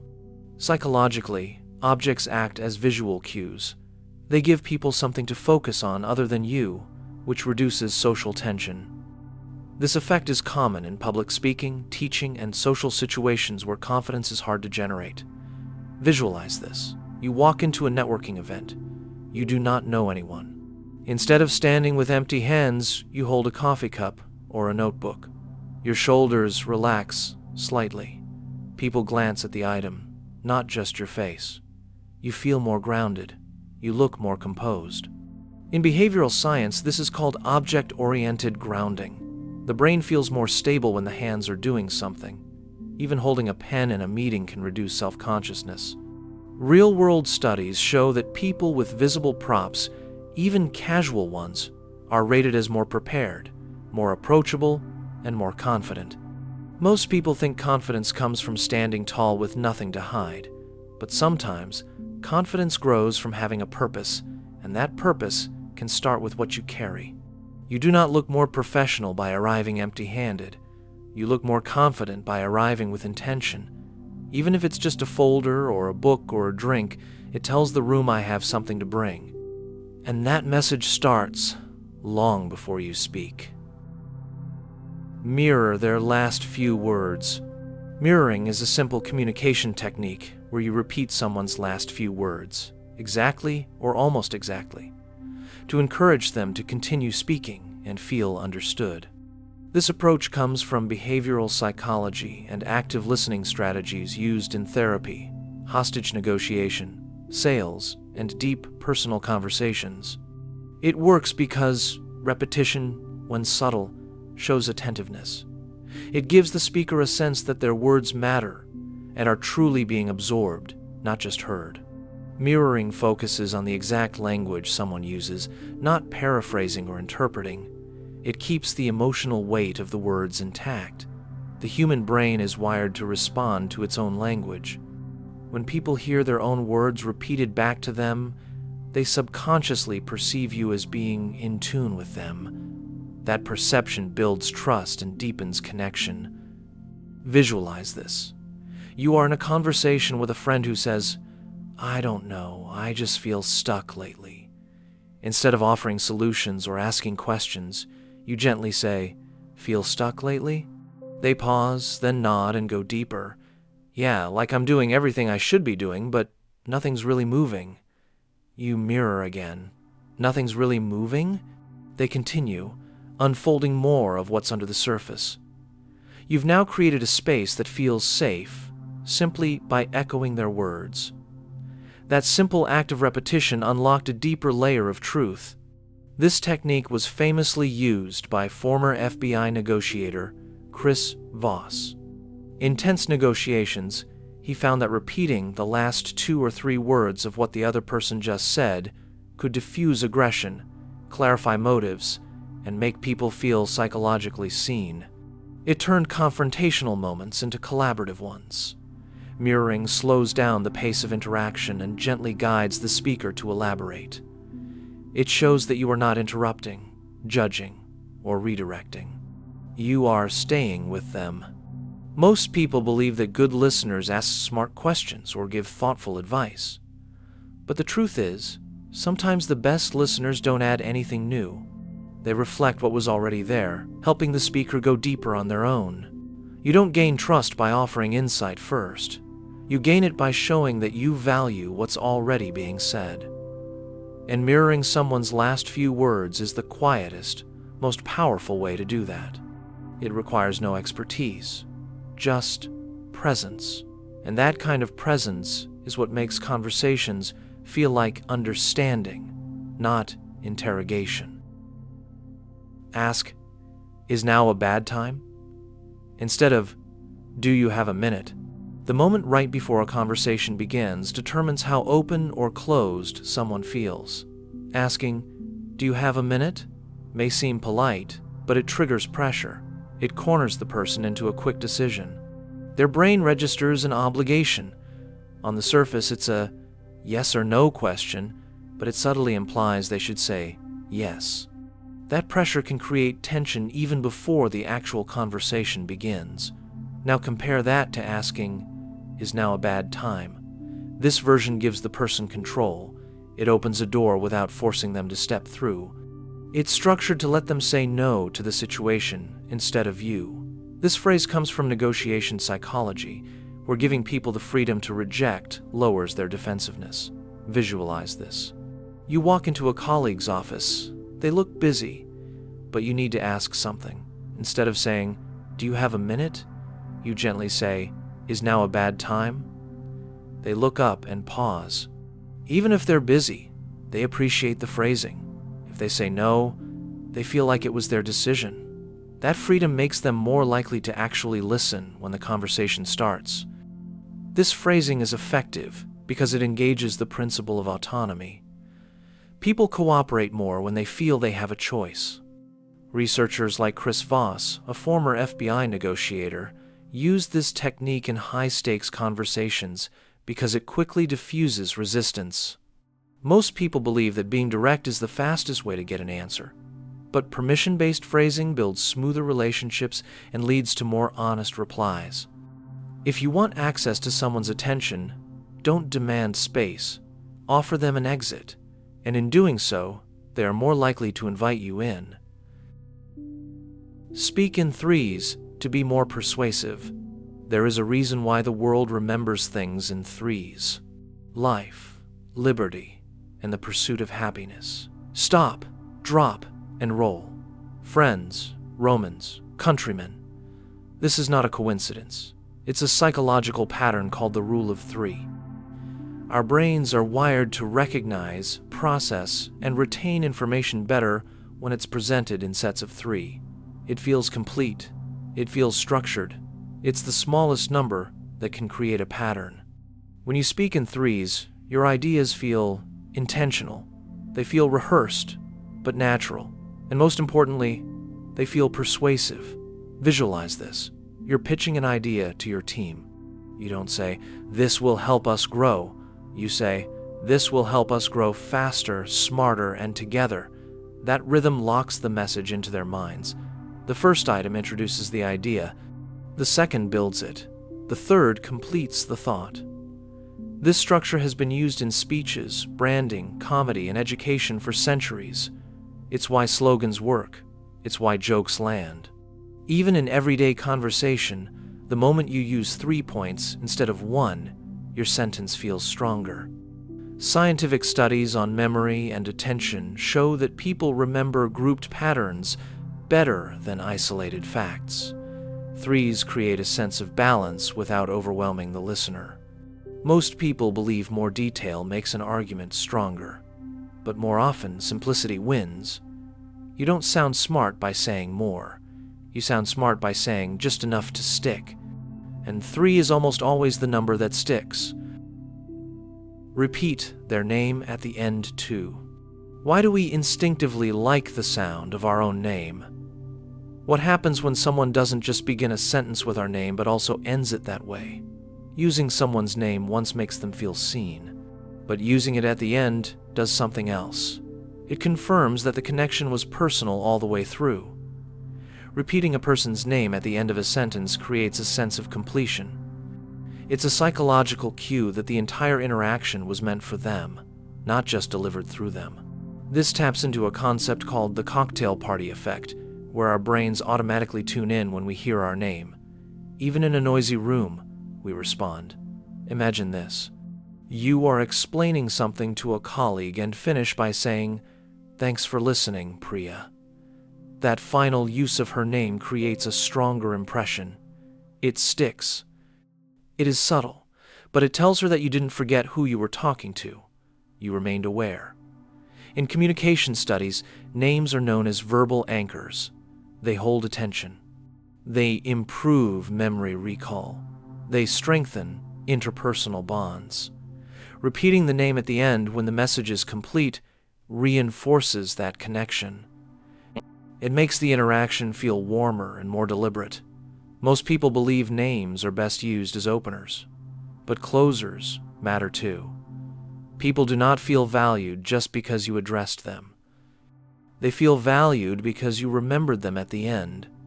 A name used last is like a signature. It leaves your intent behind, not just in their ears, in their memory. Use "you're probably right" to disarm defensiveness. What do you say when someone is angry and convinced they are right? What if agreeing, at least partially, made them listen more, not less? Saying, "You're probably right," is not about giving up. It's about calming down. This phrase does not confirm the full truth. It creates emotional safety. It signals respect. And that pause and resistance gives you a better chance to speak with clarity. This works because the brain responds to perceived threat in conversations. When people feel attacked or challenged, they defend. But when you say, "You're probably right," their brain hears cooperation. Their guard drops. It opens space. Imagine this. A friend criticizes your decision. You want to explain, but instead, you calmly say, "You're probably right to feel that way." Suddenly, the tone changes. They blink. They soften. You just created space for real dialogue. In conflict resolution and hostage negotiation training, similar phrases are used to de-escalate tension. They are not admissions. They are bridges. They are emotional exits from the dead end of defensiveness. Most people think credibility means standing your ground, but often it means choosing the ground where both people can stand. You don't lose influence by agreeing first. You gain it, because people hear better after they feel heard. And that single phrase, "You're probably right," gives them just enough room to finally hear you back. Use paired affirmation and question, "That makes sense. What else?" This technique combines validation and curiosity in a single sentence. When someone shares something with you and you respond with, "That makes sense. What else?" you are doing two powerful things at once. First, you're affirming that what they said is logical or valid. Second, you are inviting them to go deeper. This paired approach encourages people to open up without feeling judged or rushed. It blends safety with space. The affirmation reduces defensiveness. The question prompts expansion. In psychology, this method works because it plays on two core needs: the need to feel understood and the need to express fully. By saying, "That makes sense," you acknowledge their current thoughts. By following it with, "What else?" you let them know there is room for more. This opens a conversational loop that encourages the speaker to explore what might still be unsaid. Visualize this. A colleague tells you, "I've been feeling kind of left out in meetings lately." Instead of giving advice or minimizing the feeling, you reply softly, "That makes sense. What else?"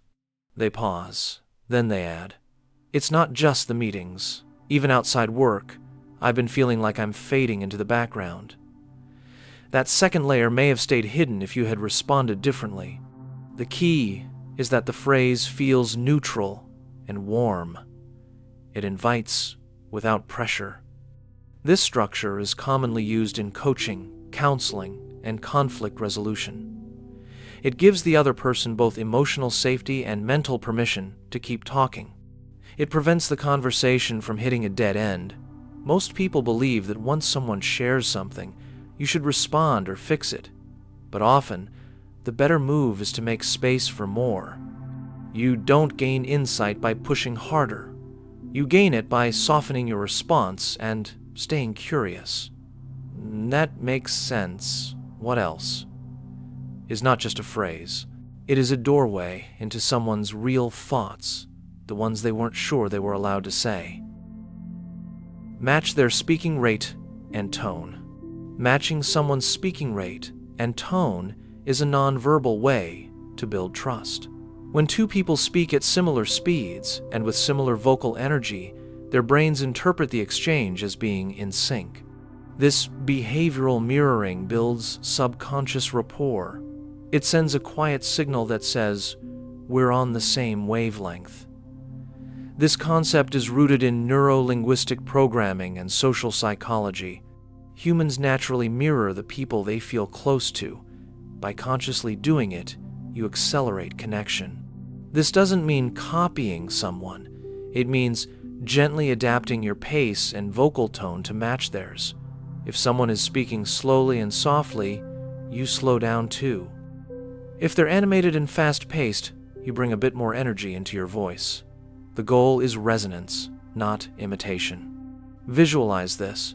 You are meeting someone new. They speak in a calm, steady rhythm. You match that rhythm, lower your tone slightly, and respond at their pace. Within minutes, the interaction feels smoother. They relax. They feel heard. Now picture the opposite. They speak slowly, but you reply quickly and with high energy. It creates tension. The flow feels off. This technique is used by top negotiators, therapists, and leaders. It works because the brain responds positively to sameness. Mirroring pace and tone helps reduce social distance. It creates familiarity even with strangers. Most people think connection starts with what you say, but it often starts with how you sound. You don't gain influence by speaking louder or faster. You gain it by adjusting how you speak to how the other person listens. Matching their rhythm makes them feel safe, and safety always opens the door to trust. Ask, what would make this easier? In moments of stress, confusion, or resistance, people often get stuck. They might not know what to do next or feel overwhelmed by options that do not seem to fit. But there is one simple question that can shift the entire dynamic. Asking, what would make this easier, does not ask for a solution. It asks for a direction. It is soft, non-threatening, and highly effective because it brings focus to the barriers rather than the blame. The brain interprets it as supportive instead of demanding. This question taps into the concept of collaborative problem solving. It invites the person into the process instead of standing outside it giving orders. Unlike, why are you stuck? Or, what's the problem? This question gently places power back in their hands. It assumes that the solution already exists somewhere in their mind, and that they just need space to uncover it. Visualize this. A coworker is struggling with a task. You see their frustration growing. You walk over, and instead of saying, need help, or what's wrong, you ask, what would make this easier? Their posture shifts. Their mind opens. They pause, think, and say, actually, if I had an example of this done last year, I think I could figure out the rest. That one sentence reveals a path forward. The block was not ability. It was clarity, and your question helped reveal it. Psychologists studying motivation and autonomy often highlight that people are more willing to engage when they feel in control of their next step. This question activates autonomy. It tells the person they are not broken, just temporarily blocked, and blocks can be moved piece by piece. This method is also useful in education, therapy, leadership, and parenting. Children who are overwhelmed by schoolwork respond better to, what would make this easier for you, than to, just try harder. It lowers their defense. It reminds them they are not alone, and it subtly encourages self-reflection. Most people think support means giving the answer, but real support means helping someone see the answer they already know.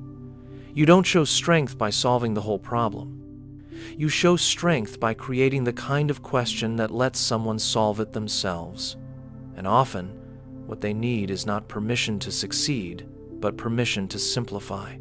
Asking, what would make this easier, does not demand action. It creates space for it. That space often becomes the starting point for progress that feels like their own because it is. Use the door-in-the-face technique. What happens when you ask for too much first, only to follow it with what you actually want? Why does starting with a bigger request make a smaller one more acceptable? The door-in-the-face technique is a classic strategy in persuasion psychology. It works by creating a contrast. You begin with a request that is so large, it will likely be refused.